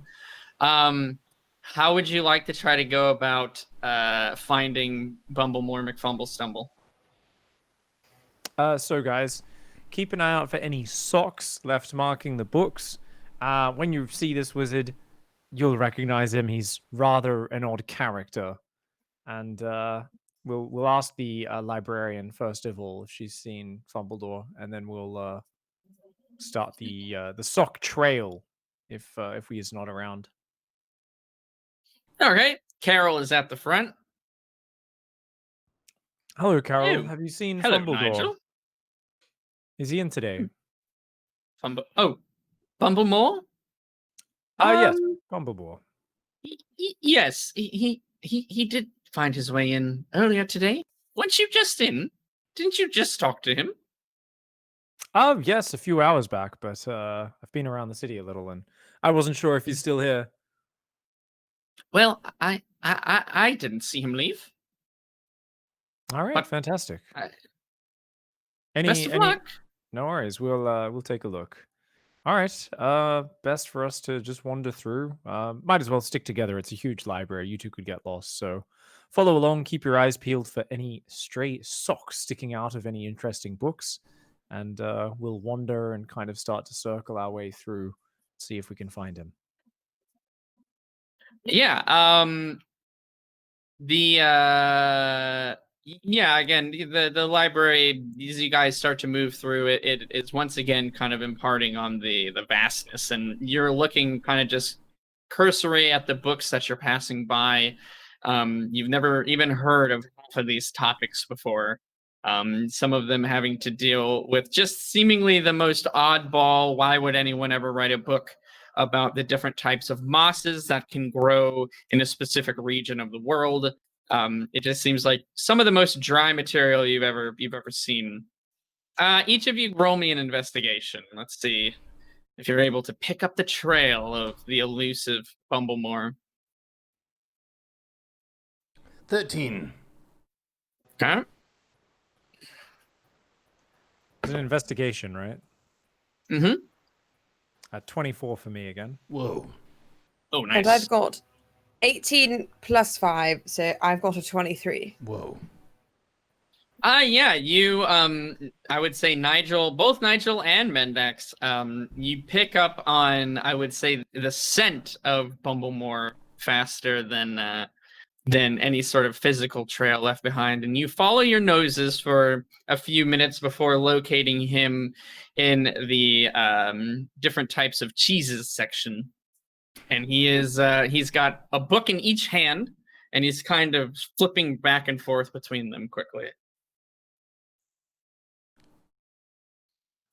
Oh my. Ah, the greatest wizard I've met in all of Tol Karabad, and apparently capable of even reading 2 books at once.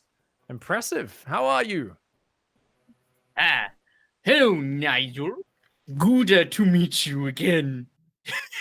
A doozy. Well done, Momo. Well done. You too. Well, of course, these are my friends I wanted to introduce you to. It's my good friend Kaal of the Kenku and Mendax, my comrades in my journeys, and they are great warriors. They've been looking forward to meeting you. Honored, good wizard. Hello there, Call of the Kenku people and Mendax. More wizards, I take, or you Not- versed in the ways of magic? No. Not Not quite. so much. Usually I hit something with a large object. Ah, a practitioner of the direct arts, we'll call it. Hmm. Fancy And I'm a yourself some former cheese? stage actress. You have cheese? Well, we are in the cheese section. I assumed you just happened to fancy yourself a good. If I may recommend fromage in all the ways to eat them by Francis Diggory. Hmm. Hmm. There are I will different have to ways get of on that. eating cheese. Oh, well, how do you eat them? I assume you fork, put it in your mouth? How silly. No, I simply insist you must read this book, Cole. It's quite a life changer. And he'll pull it off the shelf and hand it to you. Oh, thank you. I will skim through it as they are talking. Yeah, you skim through. It's all sorts of absolutely bizarre methods of heating up rocks, melting cheese over like a rock to form a dome, and then like letting it sit out in the moonlight for a certain number of days. And it's like, what? Okay. Well, as one wizard to another, I was actually hoping to come to you seeking advice. We've found out that we have a quest that takes us all the way to my own home, the Lonely Spire, where I grew up underneath the great master wizard Nivix. But it is a Oh. very, very long way away, and we have a long journey ahead of us. Have you heard of the Lonely Spire? Well, of course I have. The Lonely Spire is quite a popular location. I don't know a single wizard who wouldn't be aware of such a grand place. I had no clue that you were associated with the Master Nivix. Send him my regards. I'll be sure to. You know, he took me under his wing when I was just a young orphan and taught me everything that I know. I owe my life to him. It's good to know that you are a comrade of his. So we are currently looking at walking there, and it's going to take us almost a year. And we've decided that is just too long. We need to see my master as quickly as possible.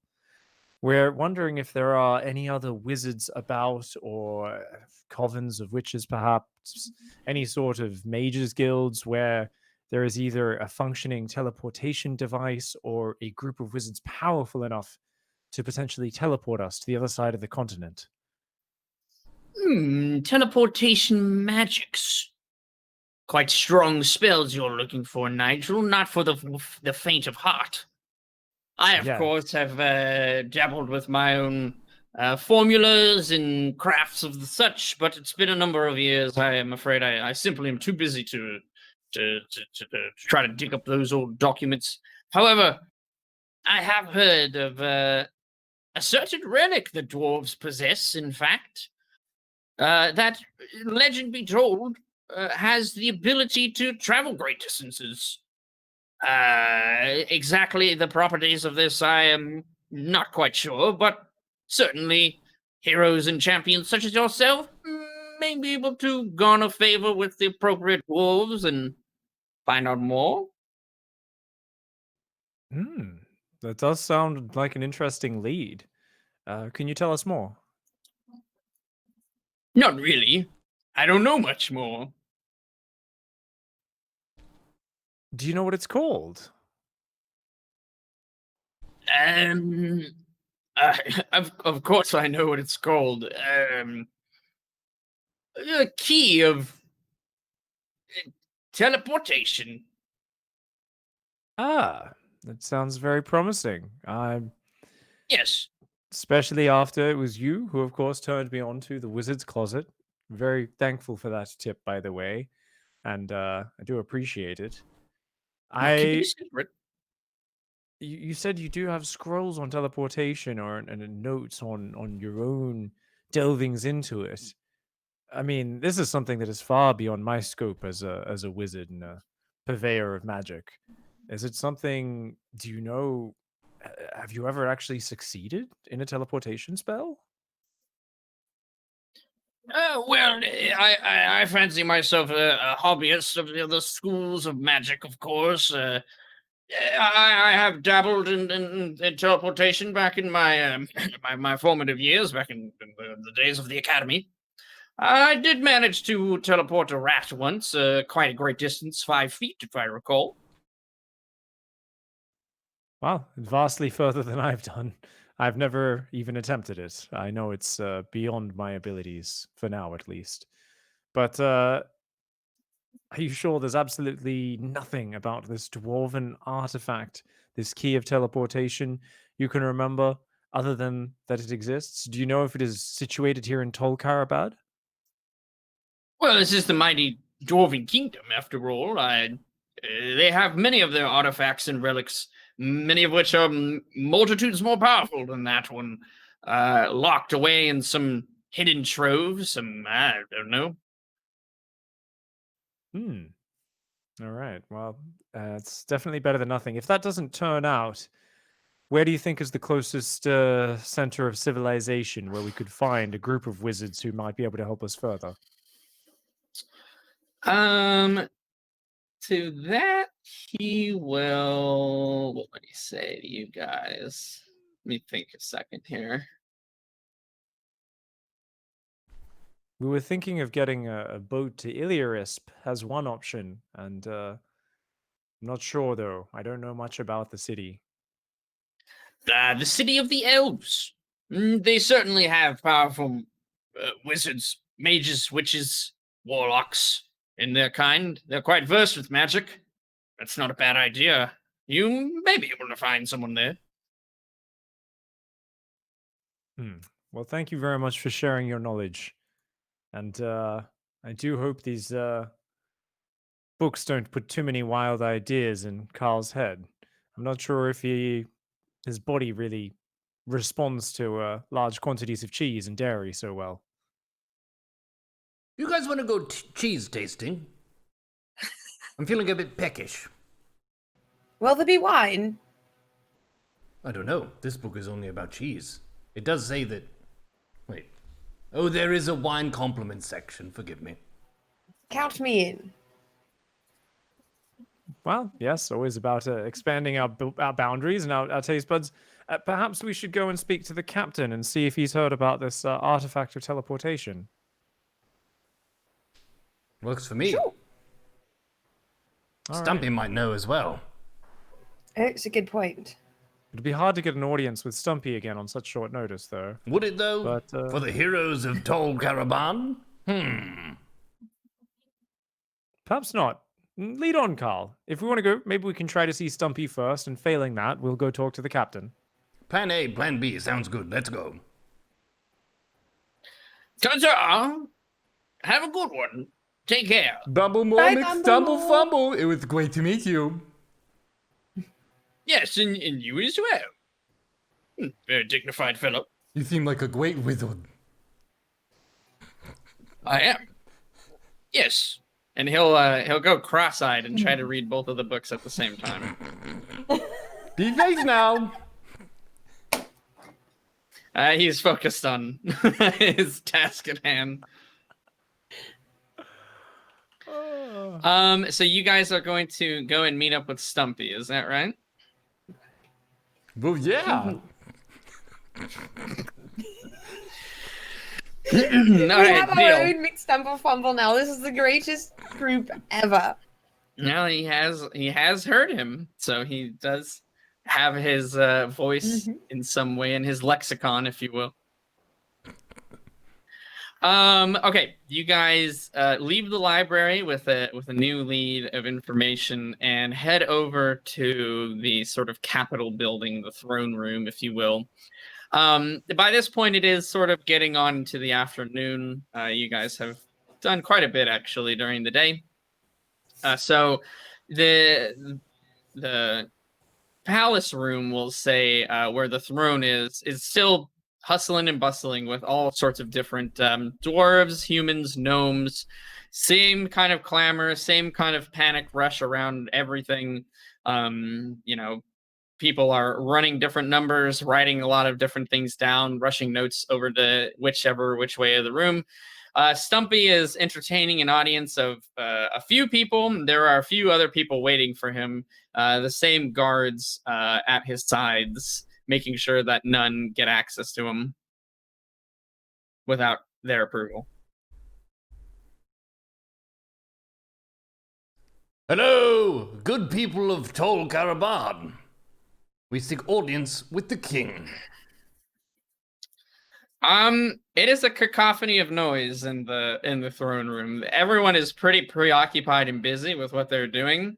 A couple of people look up and like nod at you and then kind of go back to what they're doing. You don't think people are being rude. You think that they're just all like, we're fucking very busy. Well, maybe we should just approach the throne. Yeah, could try. Sure. Okay, you guys head up to the throne. Anybody leading the charge? I would like to lead, as I visited Stumpy before, so I would be most familiar. Okay, sounds good. You get up to the steps that lead up to his throne, and two guards, kind of, again, in that sort of black-clad armor, very sort of imposing figures, once again, stop you. What is your business with the king? We wish to ask him a question. We are seeking wizards for a purpose of travel, and we were wondering if Stumpy had any knowledge of this, seeing as how he's the king. They'll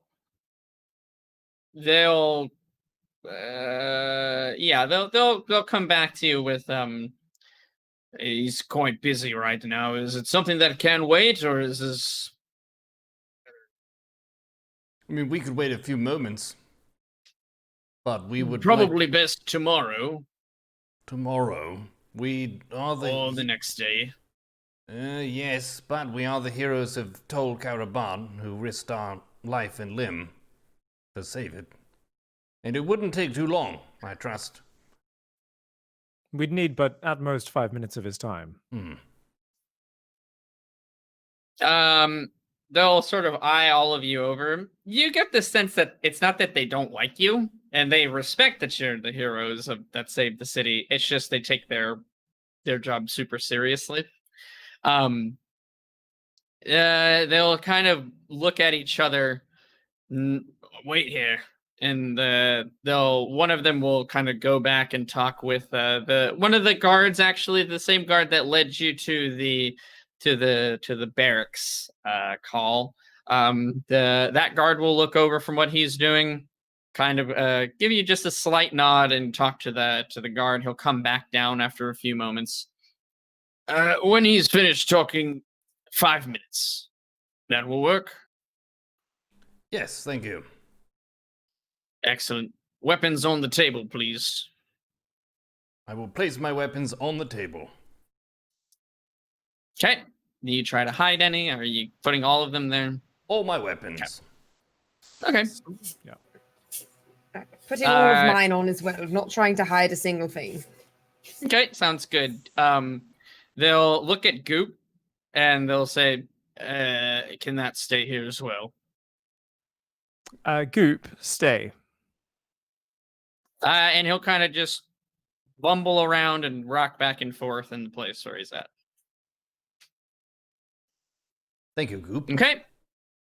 Yeah, the king talks to several more kind of constituents, if you will. Various worried-looking faces that walk up to him in a frantic haze with different papers and quills for him to sign all manner of different sort of parchment. Then after maybe about 10 minutes or so, the guard will kind of motion you to come forth over to the king, as he's finishing up with another one of the just kind of random accountants, if you will.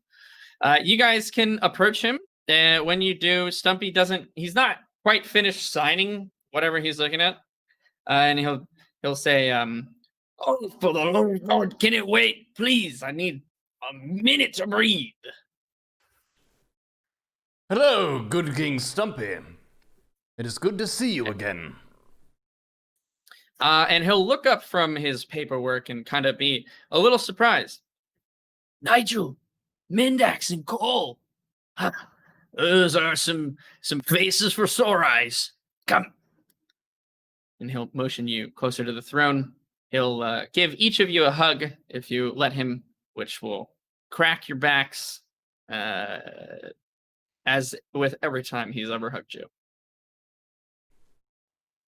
You're a strong king, and we came to you seeking knowledge. Oh, We need, all right. we need to travel very far. Farther than we would care to walk, or to ride in a caravan. Nigel, our wise wizard, suggested there may be some way to teleport from a place to another, and mentioned an elven city full of wizards. Do you know of this? The elves are quite versed in the ways of sorcery and magic, beyond my knowledge, really. You say, what are you trying to do? You're trying to walk very far? What's happening? Well, we have found out some urgent news, and we need to make it across the continent, the other side of the known world, as quickly as possible. We're exploring ways of teleporting across, since it will take us a vast amount of time to cross on land or by sea. It's very dangerous either way. We heard tell there is, I'm not sure if it's a myth or a legend or if there's any reality, that there may be some artifact here in the city called the Key of Teleportation. What? Get over here. Who told you about this? It was the wizard in the library. He mentioned it. He was a little bit cagey about it, but he's a trusted consort. I hope this isn't a secret. I don't know how he found out, but that's private information. It's not everywhere that has a blasted key of teleportation. Don't just go around telling people. It's serious magic. Nigel, you know how hard it is to teleport places. Apologies. From the way he mentioned it, it sounded more like a myth than anything. It was really, I wasn't really expecting it to necessarily be real. But Well, yes, it's real, but it's a bit of a pain point, if you must know. Are you why is okay? that? Well, if you must know, I kind of lost it.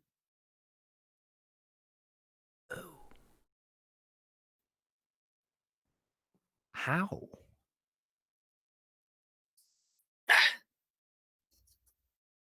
I don't remember. Okay, I had it on my bedside one day. You know, it's a handy thing. And I came back and it was gone. Okay. And he'll motion you to come even closer. I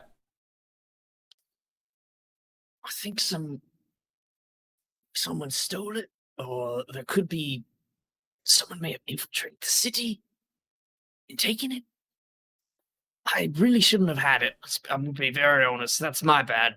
But I have a feeling it was quite possibly the orcs that are in the area. The orcs took your key.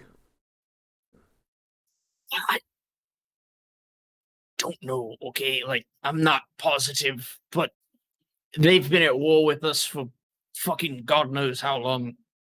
And they have been successful every now and again in infiltrating with a small band of, thieves or raiders. It's not very often, mind you, and normally we catch them and kill them. But I'm worried that maybe they took it. Jeez. Well, this is something. Did this happen recently? How long ago did it go missing? Kind of around the time the plague started. Now that you Oh. mention it. Ah. Do you think it's related? I wouldn't put it past them. They don't like us very much, and to be fair, we don't really like them. Tell you what, you go and get that key. I'll let you use it, and we don't have to tell anybody about it, eh?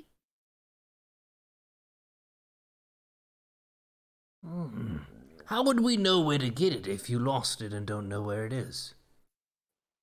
Well, I mean, if they are the ones who took it, and I feel pretty confident.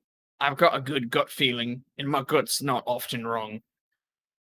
They have a holdout in one of the kind of lava areas. They have their own city, if you will, kind of a structure. It's hard to know what to call that fucking thing. A castle? Yeah, sure. Well. So what you're saying is if we go over to this castle, then we can tell the orcs to give it back. Yeah, you can tell the orcs to give it back. That's good. That's good call. What is this? I mean, they're pretty evil. They'll kill pretty much anybody who comes up or around that castle. You're gonna, because I'm worried you don't understand this kind of situation here. Oh, you will have to go there and then. I understand. Yeah, So we okay. go to the castle, and when we go to the guards, we use the orc signal, give us the key back, and that's when they'll know to give it back. Listen. Get the key. Bring it back. Using the secret However signal. you do it, however you want to do it. Listen, if you can convince them, great. But I don't think you're going to do it like that way. Did I do it wrong? It's this? No, okay, Nigel, I'm going to talk to you. Do you understand what I'm trying to say here? I don't want to send you all on like a death trip. I want you to live. I like you guys. Well, Carl is the type to shout into the face of a hurricane while standing on a mountaintop rather than seeking shelter. So we balance each other out a little bit. He has no fear, and I make up for it with a double serving. So I'll lend him a little bit of my caution. But what does it look like, this key? Yeah, to be honest, it just looks like a copper key.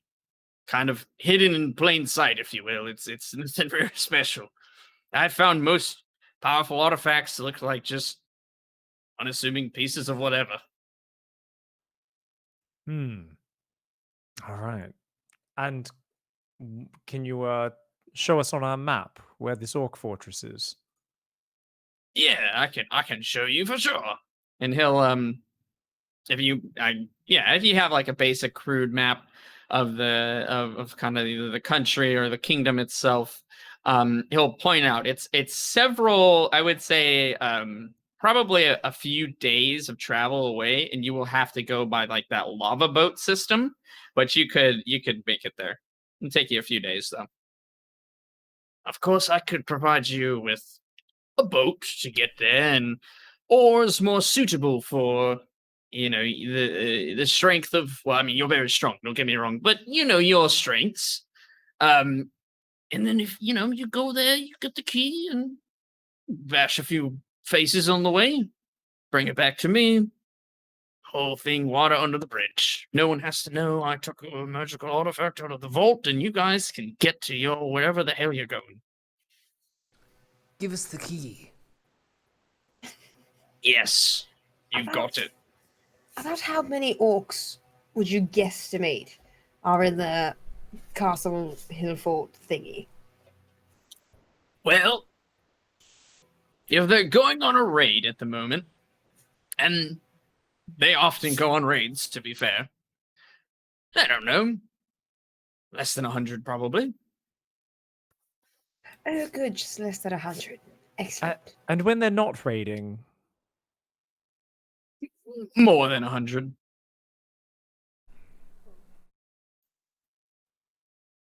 you don't say. Yeah. I would just hope they're going to be on a raid. That's what I would hope for. I guess Are we'll you have to saying cross they're our fingers. hostile to us? Hey, Cole. What?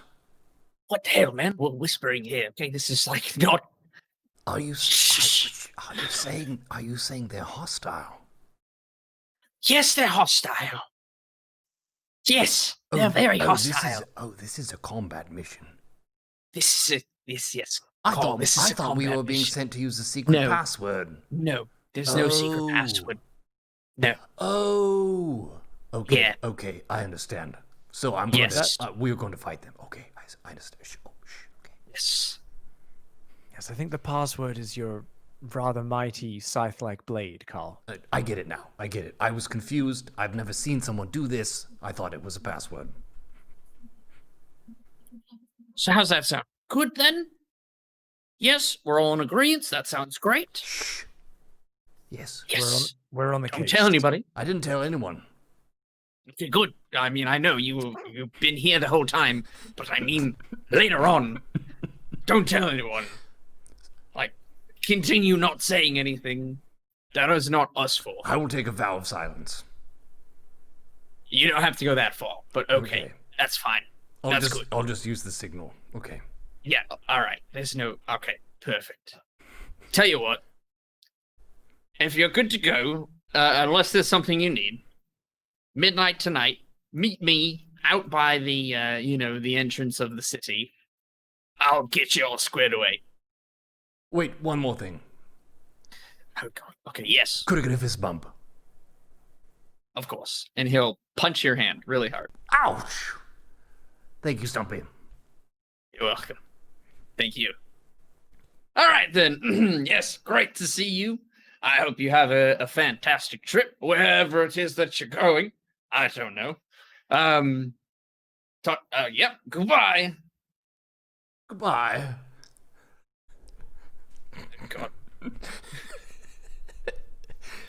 And he'll kind of wave at you, and the guards will come back up. They'll take you over to your weapons and artifacts and all goop, and you're free to retrieve them. More worried people with papers walk up to Stumpy and ask him for his signature and are freaking out about something. All right, I'll lead us off to a bit, just out of earshot, a bit of a quiet part of the hall of the corridor. So, I mean, Stumpy seems like a straightforward, to the point sort of king. He's honest. He gets to the point, but he might not be the most complicated of folk. And I'm not, from what he's told us, there seems to be almost nothing directly linking the orcs to him losing this key. And I mean, it's a lead, but isn't it possible that simply one of the maids stole it, or it went missing somehow? I mean, it's definitely possible that somebody domestically foraged it. The orcs would have had to know about it, right? And nobody should have known that he took it from the vault. If it's disguised as a copper key, hidden in plain sight, why would the orcs infiltrate the town, get right next to the bedside of a sleeping king, leave him unharmed, take what looks like to be a particularly useless copper key, and then send out a giant disease and leave?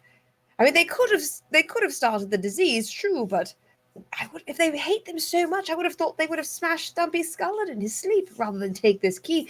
And if that's not the case, if they knew it was the key of teleportation, then how did they know? Somebody else must have known. They must have help inside, so somebody here would know if he took it. This is all too much. I need a drink. I mean, I've been in the library the whole time. I barely have a feeling for the city, but have either of you come across any sorts in the underground who might be involved in nefarious activities, thievery, or infiltration, espionage? I haven't not met those type of people here. We should let's leave the throne room, the palace completely. Let's go someplace else and we'll discuss it.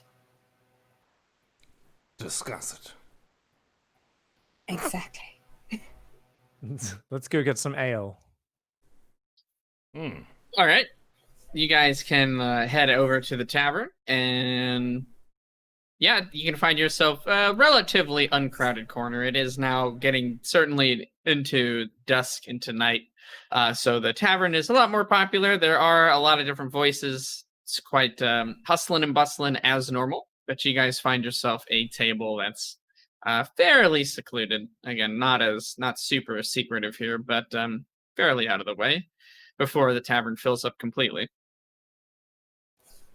Okay. Before I sit down, I go over to the bar and I ask the barkeep for 3 human ales if they have it, not the dwarven ales. Yeah, and he'll pour you those and take 1 gold each for them, and then hand them Perfect. to you. I'll pay them And- the 3 gold, and I'll Yep. take them back to the table where my companions are sitting. Sounds good. You guys have 3 human ales. Thank you, Mendax, for Okay. this beverage. Of course, anything for my friends. Also, if Nigel's saying he wants to drink, I'm going to buy some drink.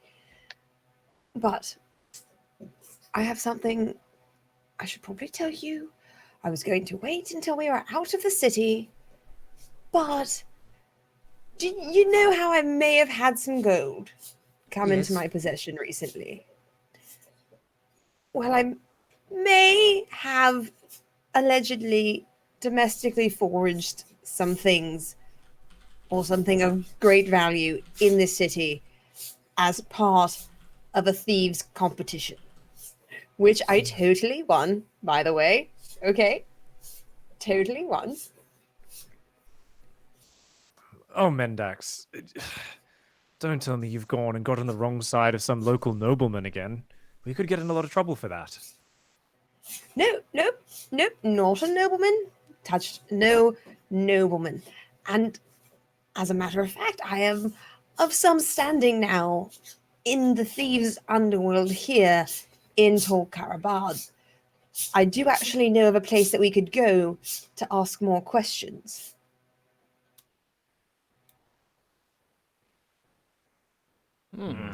This could be useful.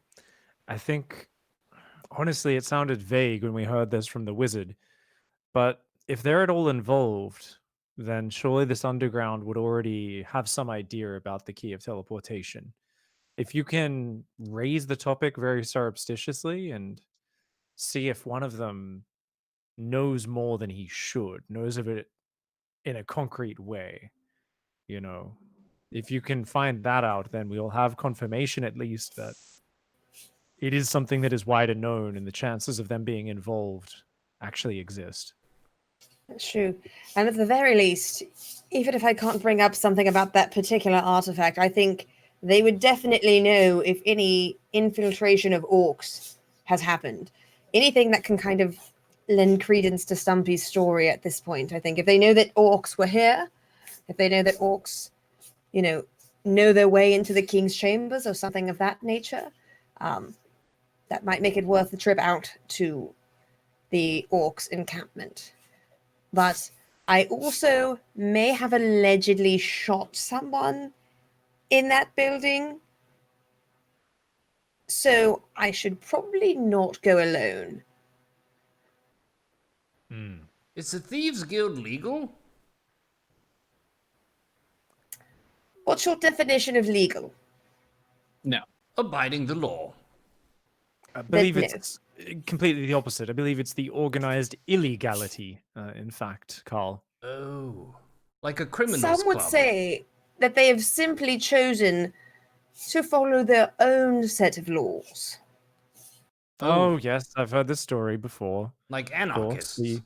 the oppression of capitalist system and currency is our enemy, and you're simply all characters taking from the rich and giving to the poor. I'm just saying, if someone has a new pair of shoes on their feet. Well, I'm actually barefoot right now, so I'm not sure who you're talking about because Someone has a new pair of shoes in his backpack.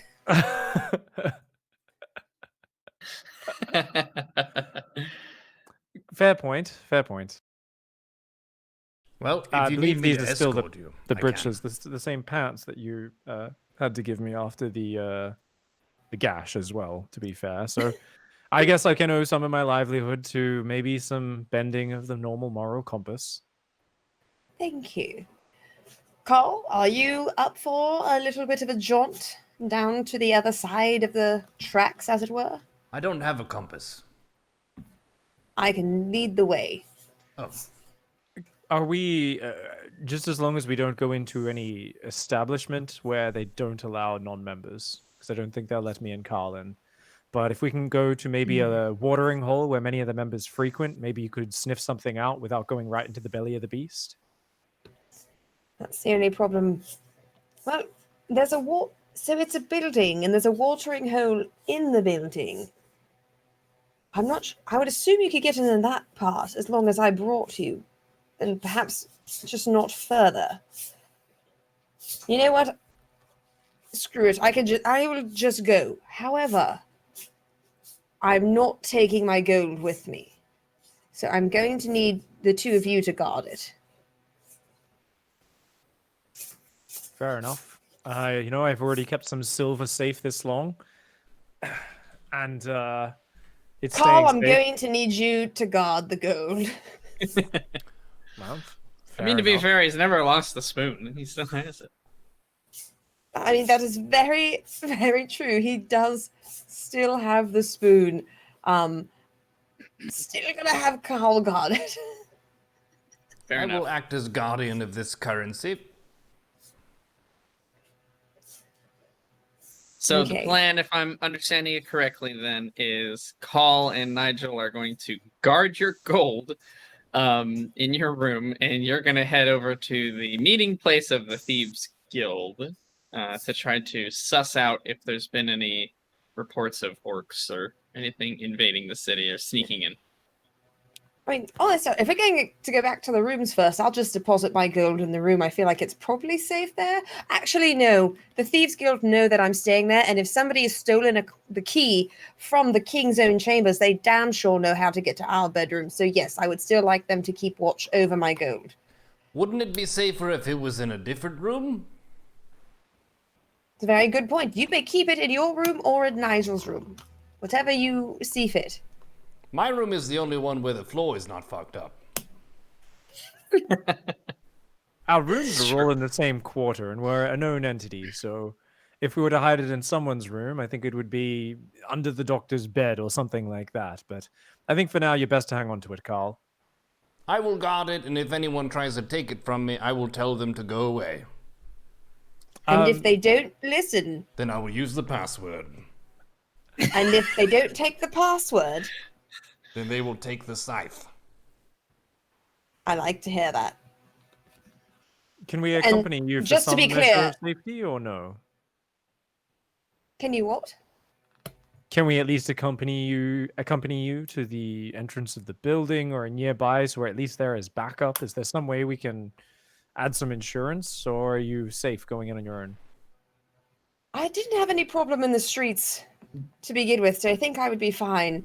And I think the closer we get, the more likely we are to be surrounded by thieves at any time. And I would hate for the two of you to find yourselves accosted on the way there or when I'm inside.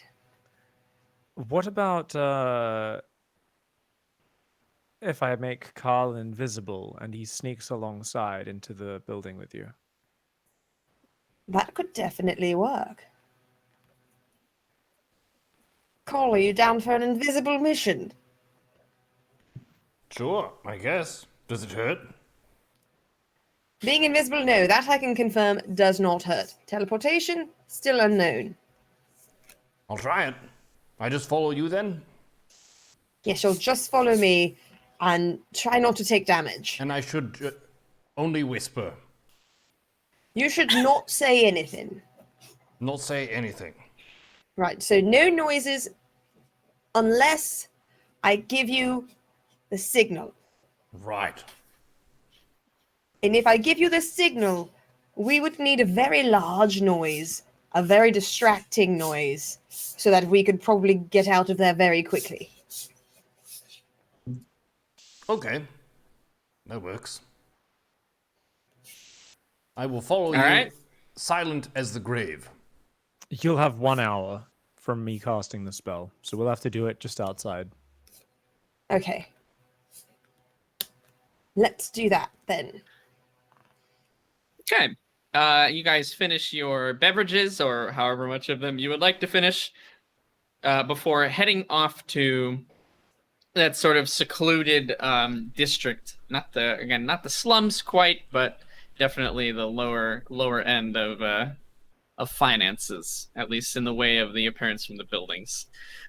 So you head over, and it takes you, 10, 15 minutes to walk from where you are. You remember the path well. You walked through that alleyway where you were ambushed the first time, Mendax, but managed to escape. And you can see on the other side of the street, a bit further down, the house where the Thieves Guild meeting was at. Okay. I'm just going to whisper under my breath to Carl. There's a house. We're going to go in. Remember? No noises. I don't actually do that, though, because that's too obvious. Okay. Sounds good. Nigel, you're going to invisibility up on call here. Is that right? Indeed. All right. Sounds good. And Goop is hanging out with Nigel. I just assume. I suppose I should make absolutely sure. Yes. Yep. Okay. Perfect. Okay, Mendax, how are you going to play this? Are you just going to saunter in? What's the plan? I think I'm going to walk in, and I'm going to go up to the bar, and I'm going to get an ale. Okay. It was okay, so we'll say you get to the building. Call, go ahead, give me a stealth check. You are invisible, but you still make noise. 20. Okay. You don't make much noise. You follow silently behind Mendax. The invisibility spell itself almost feels like a thin cloak or veil, almost like silk that's wrapped around your whole body. Very lightly. You look down at your hands and your feet, and you see straight through. It's a very weird feeling being invisible. You've never been invisible before. It is definitely weirds you out for a bit, but you quickly get over that feeling and follow Mendax to the building. So Mendax, you get to the building, the door is closed and locked, in fact. I give a quick knock on the door. Okay. Yeah, one of the members, you can hear sort of the sliding of like a shutter for a moment. And they open the door. You recognize it's one of the members from the guild that you kind of remember maybe exchanging a few words with when you were at the tournament celebration. Yeah, what can I do for you? It's just like a human male. Looks fairly unassuming. I don't know if you remember me, the winner of the tournament. I've got some questions I'd like to ask. I think there may be a job here in town, or a job that was done, and I'm just looking for a little bit of information on it. I'd like to leave town, and I think that this information might help me find something I'm looking for. He'll sort of scan you, and he'll look kind of behind you to see if there's anyone else who's following you. And he'll crack the door open slightly so that you can enter. Okay. I'm going to trip and fall into the door so that it opens wider, hopefully.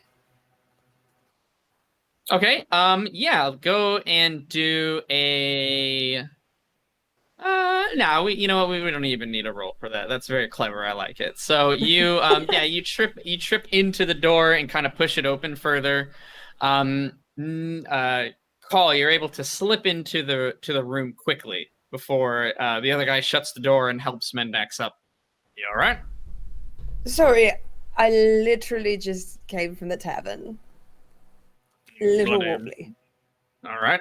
Well, who are you hoping to talk to then about this job? What's going on now exactly? Well, I was looking to talk to the boss, but if he's not here, whoever has the best intel on, I don't know, on ways to get in and out of the city Mm, undetected, if you know what I mean. I mean, yeah, but is that something you really need to speak to the boss about? You can't just figure it out. Yeah, are you a member Have of a the bit guild of a here, rush. by the way? I didn't quite get that. I am a member of this guild, at least I assume I'm an honorary member since I did compete and win your tournament. I do remember you competing, but information is pretty well, kept secret here. We don't just hand it out to anybody, even winners of the tournament. I hope you understand. Oh, I totally understand. Do you have anything to trade for this information? I might, but that would be between me and the boss. All right. Well, if you're up for bartering, I'll see if he's available. Wait here then. Sounds good. And he'll walk back up the stairs, and go into the room where you all met in. He kind of gives a glance back down to you before he heads into the room. After a few more moments, he'll come back out and he'll kind of motion you up to the top of the stairs. Okay. I walk up the stairs into the boss's room. And Okay, Call, give me another stealth check.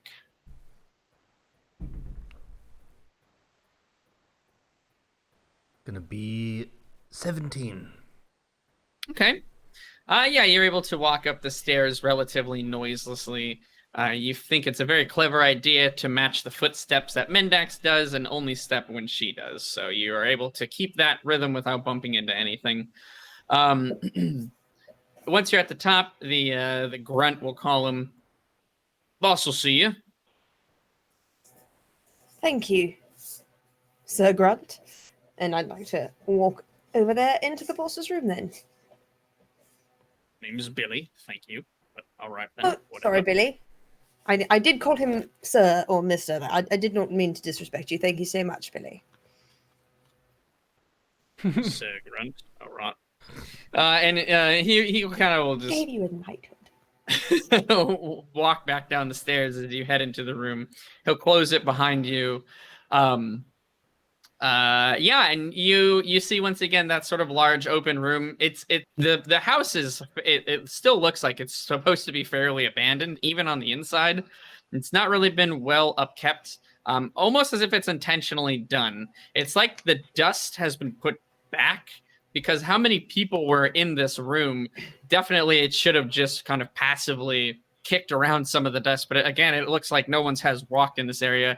And you actually notice that when you walk on the wood and the platforms, the dust doesn't move. It's almost like it's just kind of permanently placed there to always look like it's an abandoned building. Interesting floor you have here. Yeah, and at the other side of the room, kind of in at a table, chair set up, just kind of reclining back, it is Decigi, the kind of leader of the guild and the person who sponsored the tournament. Again, he's a interesting looking individual. He has bandages wrapped around his entire body, and he sits back. Oh, Mendax, what can we do for you today? Congratulations once again on your win and your newfound wealth. Thank you. It's a very well-run tournament, I must say. First of many, I guess I've never been in one before, but I can tell you that they'd have a hard time living up to the caliber of thieves you have here. Yep. Could agree with that. One quick moment of business to get out of the way. Who's that? Who's who? Who's that person behind you? Did you not know you're being followed? Should I kill Why- them? Well, if you could try. No, I'm kidding. That is actually.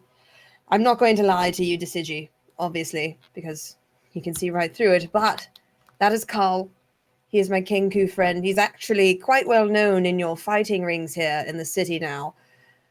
But after what happened with disgusting Smiggles, I thought it best to bring a bit of backup. You'll always be safe here. Sure, you and Smiggles had a disagreement. I understand. But as I also understand you got the better of him last time, I doubt he'd mess around with you. Regardless, friend of Mendak's, this is quite, well, let's just say not an ordinary meeting here. We keep this location private. I hope we can trust your discretion on the matter. We can, can't we? You are definitely allowed to speak now, Carl, and I can say that I do trust this Kenku with my life. Well, I hope so. You're also trusting him with our lives, too. How nice of you to assume that for us. Well, I do value my own higher than anyone else's, so... I'll be honest, I wasn't paying super close attention when I came in here. You see, he won't even remember a single thing we talk about. All right, then. Well, Can I since come out we got now? that out of the way. Yes, you can totally speak now, Carl. Let's see. What breaks invisibility? I don't know. I don't know if you can willingly end being invisible. You have to. It just says that a spell ends for a target that attacks or casts a spell. I think you're just going to be invisible for an hour, Call, unless you attack someone or you have a spell handy you can cast. Nope, this is a conversation. I don't need to bring violence. That's right. Yeah, unfortunately, he is invisible by spell, so he's just going to stay that way for a bit. But apparently you can see him, so that doesn't count for much. The Well, I conversation wouldn't be a very good have leader of a guild if I didn't know who was in my own building. That is quite true. Now, there are a couple things that I'm looking for a bit of information on. Mm-hmm. And one of those being, if you know of at any time recently that the city was possibly invaded by orcs, secretly invaded by orcs. We know that there's an encampment here, and we're trying to gauge if it's worth going to their encampment to try to find some goods. There's a lot of orcs, and I'd rather not put ourselves in danger if they didn't actually come to the Dwarven city and fill their coffers. It's a very specific question. A very specific amount of orcs there, which is possibly more than 100. It's not untrue. The orcs have tried to breach the walls before. We've done our best where we can to prevent their access, if you catch my drift. The only ones allowed to steal from this city are the ones we deem. We're not very big fans of theirs. They're not very big fans of ours. So they can just go fuck themselves, really. I will say, it is actually a bit peculiar you mentioned this. Not too long ago, 2 months ago, I don't really remember, the frequency of their attempts did increase quite exponentially, if I might add. Though to our knowledge, we did dispel all of their attempts. Interesting. Did you have any information as to why they may have been increasing in frequency at all? Couldn't say I know. Who knows what the fuck the orcs do and why they do it? They're orcs. Right. That's an Well, excellent question. I know lots of nice orcs, but these orcs are a bit of an asshole. Okay, so it's an entire encampment of assholes. Yeah, pretty much. Well, good on you for helping to keep them out of your city. Or for us to steal. If they steal it, then you can't. That's not quite fair. Speaking of that, about 2 or so months ago, I believe there was an item. This is an item stolen from the city. Have you heard? I don't know much about it. I just know it is quite powerful, and I imagine it would have been one of the things somebody would have tried to steal for the tournament, but no one did, since no one's item beat mine. And again, I don't know what it is, but I can guarantee it would have been more valuable than Princess Fufu's tiara. I mean, that's pretty bloody valuable. What are you talking about? That's the thing. I don't really know much about it. I know it's a key. What does it do? Where is it to? I don't really know. You drunk? I did just come from the tavern, but I'm not fully drunk. I stayed away from the Dwarven Ale this time. You're looking for information about a key. Is that all you have to go off of here? A key? Someone's maybe stole a key? Well, they stole an item of great power. I believe it's a magical item, but what it actually does, I don't know. I've just heard talk of key. Whether it's an item that's just called a key, whether it's an actual key, but I thought if anyone would know of an important item that was fenced or stolen to be fenced, it would have been you. He will kind of crack his neck and lean back in his chair. I mean, there might be a key, there might not be a key. Who can really say? I don't know if I know much about magical fucking keys, to be honest with you. I haven't heard not much about it, but if you like, I can check my ledger. We do keep a record, of course, we're not animals, of everything that gets stolen and turned into us. That won't be free, though. So how much is a glance in your ledger? You're looking for something pretty harmless. You just want to know if it's stolen. Turned into us. I would like to know if it's been stolen and if it's been turned into you and who might have stolen it. But we'll start with one and work our way up, because I feel if we get into the ledger and it hasn't been reported at all, there's no use in me paying all that extra gold for information that's never going to be there. Yeah, that's fair, I suppose. 21 gold to look in the ledger. 21 gold to look in the ledger. For me to look into it. Oh, obviously I wouldn't. Although if you look into it... No, I would never. I would never insult you that way. How about... An honest individual. You've been good to me this whole time, so I have no reason to complain. Okay, 21 gold it is. That's fair. And he'll kind of hold out one of his bandaged hands. Okay. And I give him 21 gold. All right. He will put it on the table and count it real quick. You know, just a professional courtesy, of course. You can and buy he will. them, they're real. He'll take 20 of it and he'll put it in his pocket.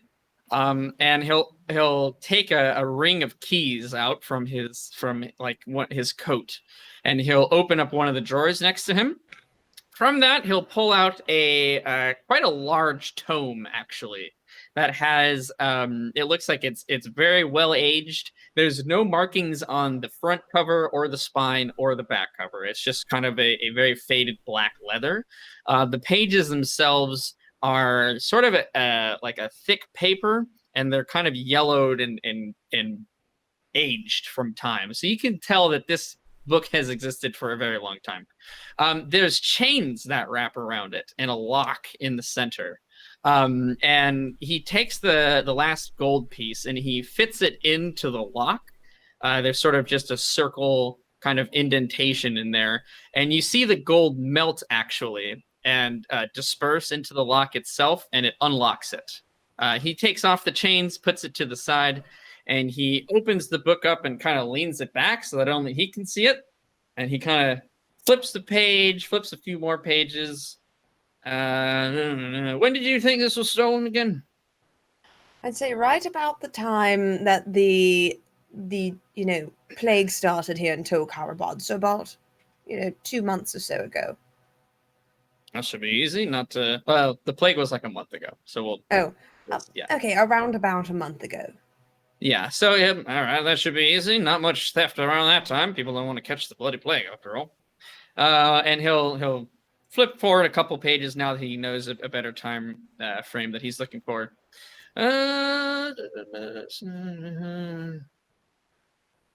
Nope, no keys, and he'll close it.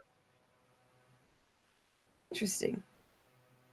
Not that were What turned was into in us. None that were turned into you. So if something like this was fenced, it was not fenced here. Not for me. Interesting. Very interesting. So you've never heard of any magical items being stolen out of Tol Karabot? Oh, I did not say that at all. I didn't say that in the slightest. It's not a key, not a month ago. Is there anything else recently that stood out to you? Anything that you think may have been taken and taken out of the city? There's not much that gets taken out, per se. I mean, we do have caravans, of course, and shipping of goods. We work with other guilds in other cities. All economics, of course, you understand. We don't really concern ourselves when we don't have to with magic. It gets a bit sticky.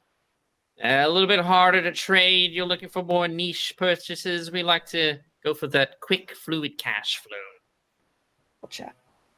And the last thing I'd like to ask you, I think, of course, I could amend that statement later. Is there anybody in our guild who works in the Palace of the King? Yeah?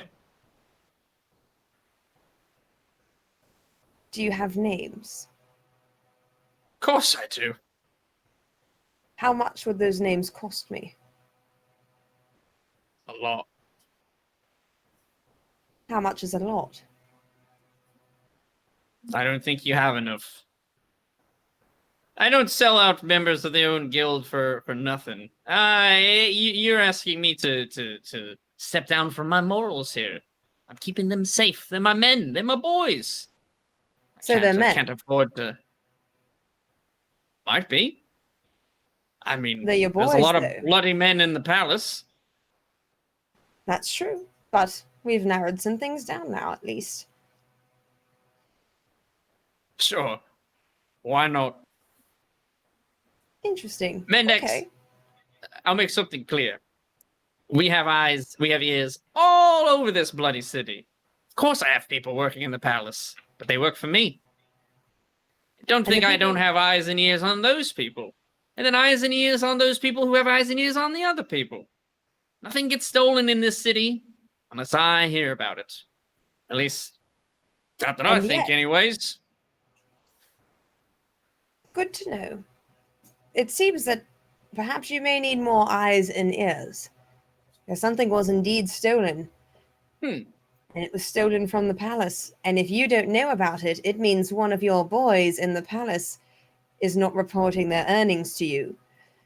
So I'm not trying to get you to sell them out. They've already sold you out and betrayed the guild. Those are some bold claims. You have anything to back them up? That's what I'm trying to get. All right, well, tell you what. You find me proof? If you can find me proof that one of my men or women did, in fact, sell out some secrets of the city and is not reporting their earnings to me, if you can find me hard proof, I'll make sure you're compensated for it. Good. I mean, hopefully I'd be compensated as much as the secrecy was worth, which is a lot. You'll be compensated for it.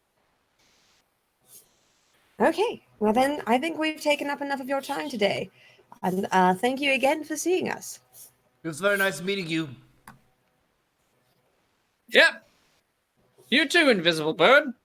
And he'll close the book and he'll put the chains back on it and click the lock back in place, and you see the gold piece form back up and kind of pop into the air. And he'll catch it and he'll flick it at call, and it'll bop you in the head. Ow! Can I keep this? You can have. Yeah, sure. Thank you. It's all yours.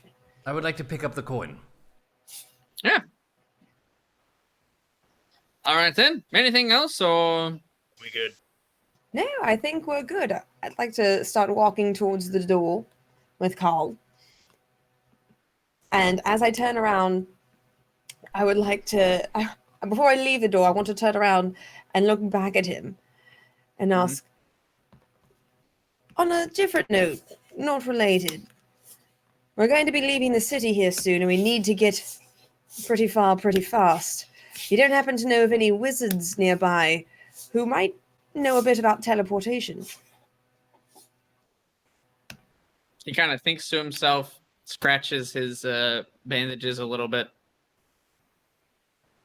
Nope. Don't know any wizards. Not here, anyways. Oh, is there any nearby, outside of Tolkarabad, within reasonable walking distance? It'd be a lot easier if they just had something that I could touch and teleport. Yeah, I've never heard of anything like that. You kind of asking out of my league. If you want, I can put out a call. I mean, again, that's going to cost you money, but I can put out some searches for information for you. How much would that cost? Bloody hell. You're just looking for what? What do you want exactly? Are you looking for teleportation magic? Is that even possible? Can you even do that? I know that the magic exists, but I know that it's usually high-level wizards, or I think there's certain things that they can imbue with that magic, but I'm not really sure how that works. But I do know it is high-level magic. If we could put a call out for just anybody with teleportation magic, teleportation knowledge. Sorry, did you say something to me? No, you're still good. You're still good, Carl. I thought you said to put a call out.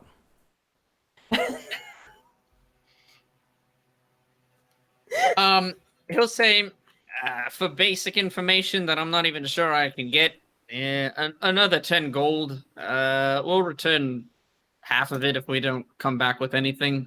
I'm not holding my breath for it, but I'll do what I can. That sounds very reasonable. I'd like to give him 10 gold before I leave. Yep. Okay, yeah, he takes it and puts the 10 gold. He kind of opens up another drawer and just kind of drops the 10 gold into it and closes it. Come back in a few days. We should have something for you by then. That sounds good.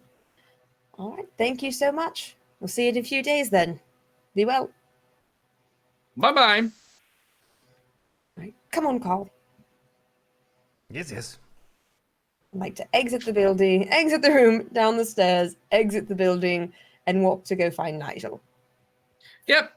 Billy kind of grunts at you as you leave. Yeah, you guys are free to walk back to the alleyway where Nigel is at. Not accosted by anybody, not stopped. I'm here, Nigel. I'm still invisible. Ah, fantastic.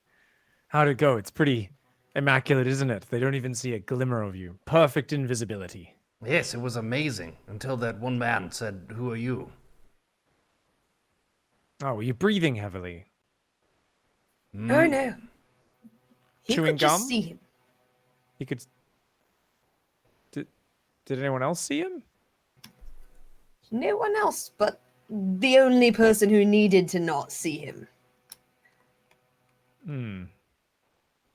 Well, I guess he's a more experienced master of the Thieves Guild than we expected. Probably could have foreseen that a master of stealth and thievery might not be the smartest person to trick with a piece of illusory magic. I guess Don't we'll be blame more yourself, prepared next Nigel. time. Don't blame yourself on that. It worked very well on Sir Grunt Billy. Well, as long as I'm able to trick a simpleton. Fantastic. So what did you learn? Did we find out anything? Not as much as I would have liked. According to him, if it was stolen, if it was orcs, about the time of the plague starting, the orcs did pick up the frequency of trying to get into the city. Usually this Thieves Guild repels them. They don't want them stealing things that they should be stealing themselves. They don't think that any got in, but they couldn't say for sure. There are members of the Thieves Guild working in the palace, so there's potential that one of them could have helped the orcs get in to steal the key. They've never heard of any kind of magical object. We checked the ledger. They had nothing of anything remotely looking or sounding like that was fenced through them, through the Thieves Guild here in Tol Karabad. So we have an inquiry out in regards to just general teleportation magic. I did not tell him that was the object we were looking for. I just told him that we would be needing to travel soon and fast and far, and we're willing to pay for information or help and try to find it. So if somebody in the city does still have it, we may be able to find out in the next few days. However, unfortunately, there wasn't as much information as just pointing us in the proper direction. But it does seem that orcs were definitely trying to get into the city far more at the same time. Indeed. Well, I mean, we've been itching for an adventure and a chance to stretch our legs outside of this city. There is a chance we could go there, but from the sounds of it, I mean, this sounds like a pretty awful orc fortress. I think if we go there, we err on the side of stealth rather than brute force. Definitely. Now, the Thieves Guild does say that in 2 or 3 days, he doesn't know that they'll have any information for us, but he may have some information for us. So he wanted to wait a day or so before we go stealthily to the orc encampment. We may have a bit more information on our side. So just as a reminder, Stumpy said he would meet you that night That's right, to at get midnight. you the boat. Oh, You're free to do with that info as you will. Just wasn't sure if that was shit, clear. I got my 10 gold back. Totally forgot that. God damn it. That's okay, because if we don't get it, we still have that as a backup. I mean, the only other thing besides going out for the orcs and waiting for this information is, and obviously this is abusing Stumpy's trust a little bit, but we could just simply start throwing about the term a little bit and see how people react when we mention the key of teleportation. You have about 2 hours before your time that you were going to meet him. We don't really have time to do that. Shit. Just letting you know. Maybe we have time to get some snacks. I don't think so. I think we're going to have to go on a quick fast. Oh. I do have some rations if we need to be on our way. I think if you're going to try this, then we're going to have to be stealthy, and we're going to have to go now. Shit. The invisibility just ended. That was fun. God. Okay, I forgot you were standing on that side of me. Hello. Is this sneaky call that we're getting? Hello. What? I quite like him. I'm very stealthy. Quite. We should go Okay, meet Stumpy what- then. No, we Alright. need to go to the orcs first before we go meet Stumpy. No, we're going to meet Stumpy because he has a boat, so we can go to the orcs. Oh, I thought we had to meet Stumpy at midnight with the thing. The thing is the boat. Oh, no. Oh, good. It's Okay, a well then few- that's few easy. days I think we boat ride totally away. have time. We totally have time to get some snacks then. That's what I was just saying. Who wants snacks? Let's go. Snack time. All right, beef jerky. I want pork rinds. I want everything. Leg of lamb. We'll ale. say you guys spend the next 2 hours and 10 gold or so. We'll just kind of throw out a relatively low price for all three of you. You can split that up as you choose. Collecting various kind of beverages and meals that will keep for the next few days. As he did mention, it'll take probably a couple days to get to that fortress. and then obviously a couple days back. So yeah, I think you guys can spend the next 2 hours doing that, and then you're good to go and meet with Stumpy. Yes. Mm-hmm. Fantastic. And I think that's actually probably a really solid time to call it there. We've been going for about 3.5 hours, so a little bit over our usual, but we're all primed and set now for the next chapter, the next little adventure that the Wayfarers get to go on. We'll pick it back up with meeting Stumpy in secrecy over at the docks, getting your boat and making your way towards the Orc Castle Kingdom, whatever you want to call it. But yeah, kind of a, I mean, with you guys, I never know what direction it's going to go in. So I still have all of those maps ready to go for next time. Looking forward to it. I hope you guys enjoyed this session. You guys got to meet Steven and Bumblemore, McStumblefumble, two of my most favorite NPCs so far. So yeah, I think that's probably a pretty good spot. And we'll Yeah, see this you. was awesome. We'll see you the week after next, 9 p.m. Pacific time for Wayfarers. It's always a joy coming on with Mendax Nigel and the amazing DM, who's very benevolent, helping us remember that boats exist. Cobra Venom, thank you as well, and the fantastic people in the chat. We will see you on the next episode of Wayfarers, which will be episode 15. Ooh. Stay safe. Carry potions. And be honest most of the time.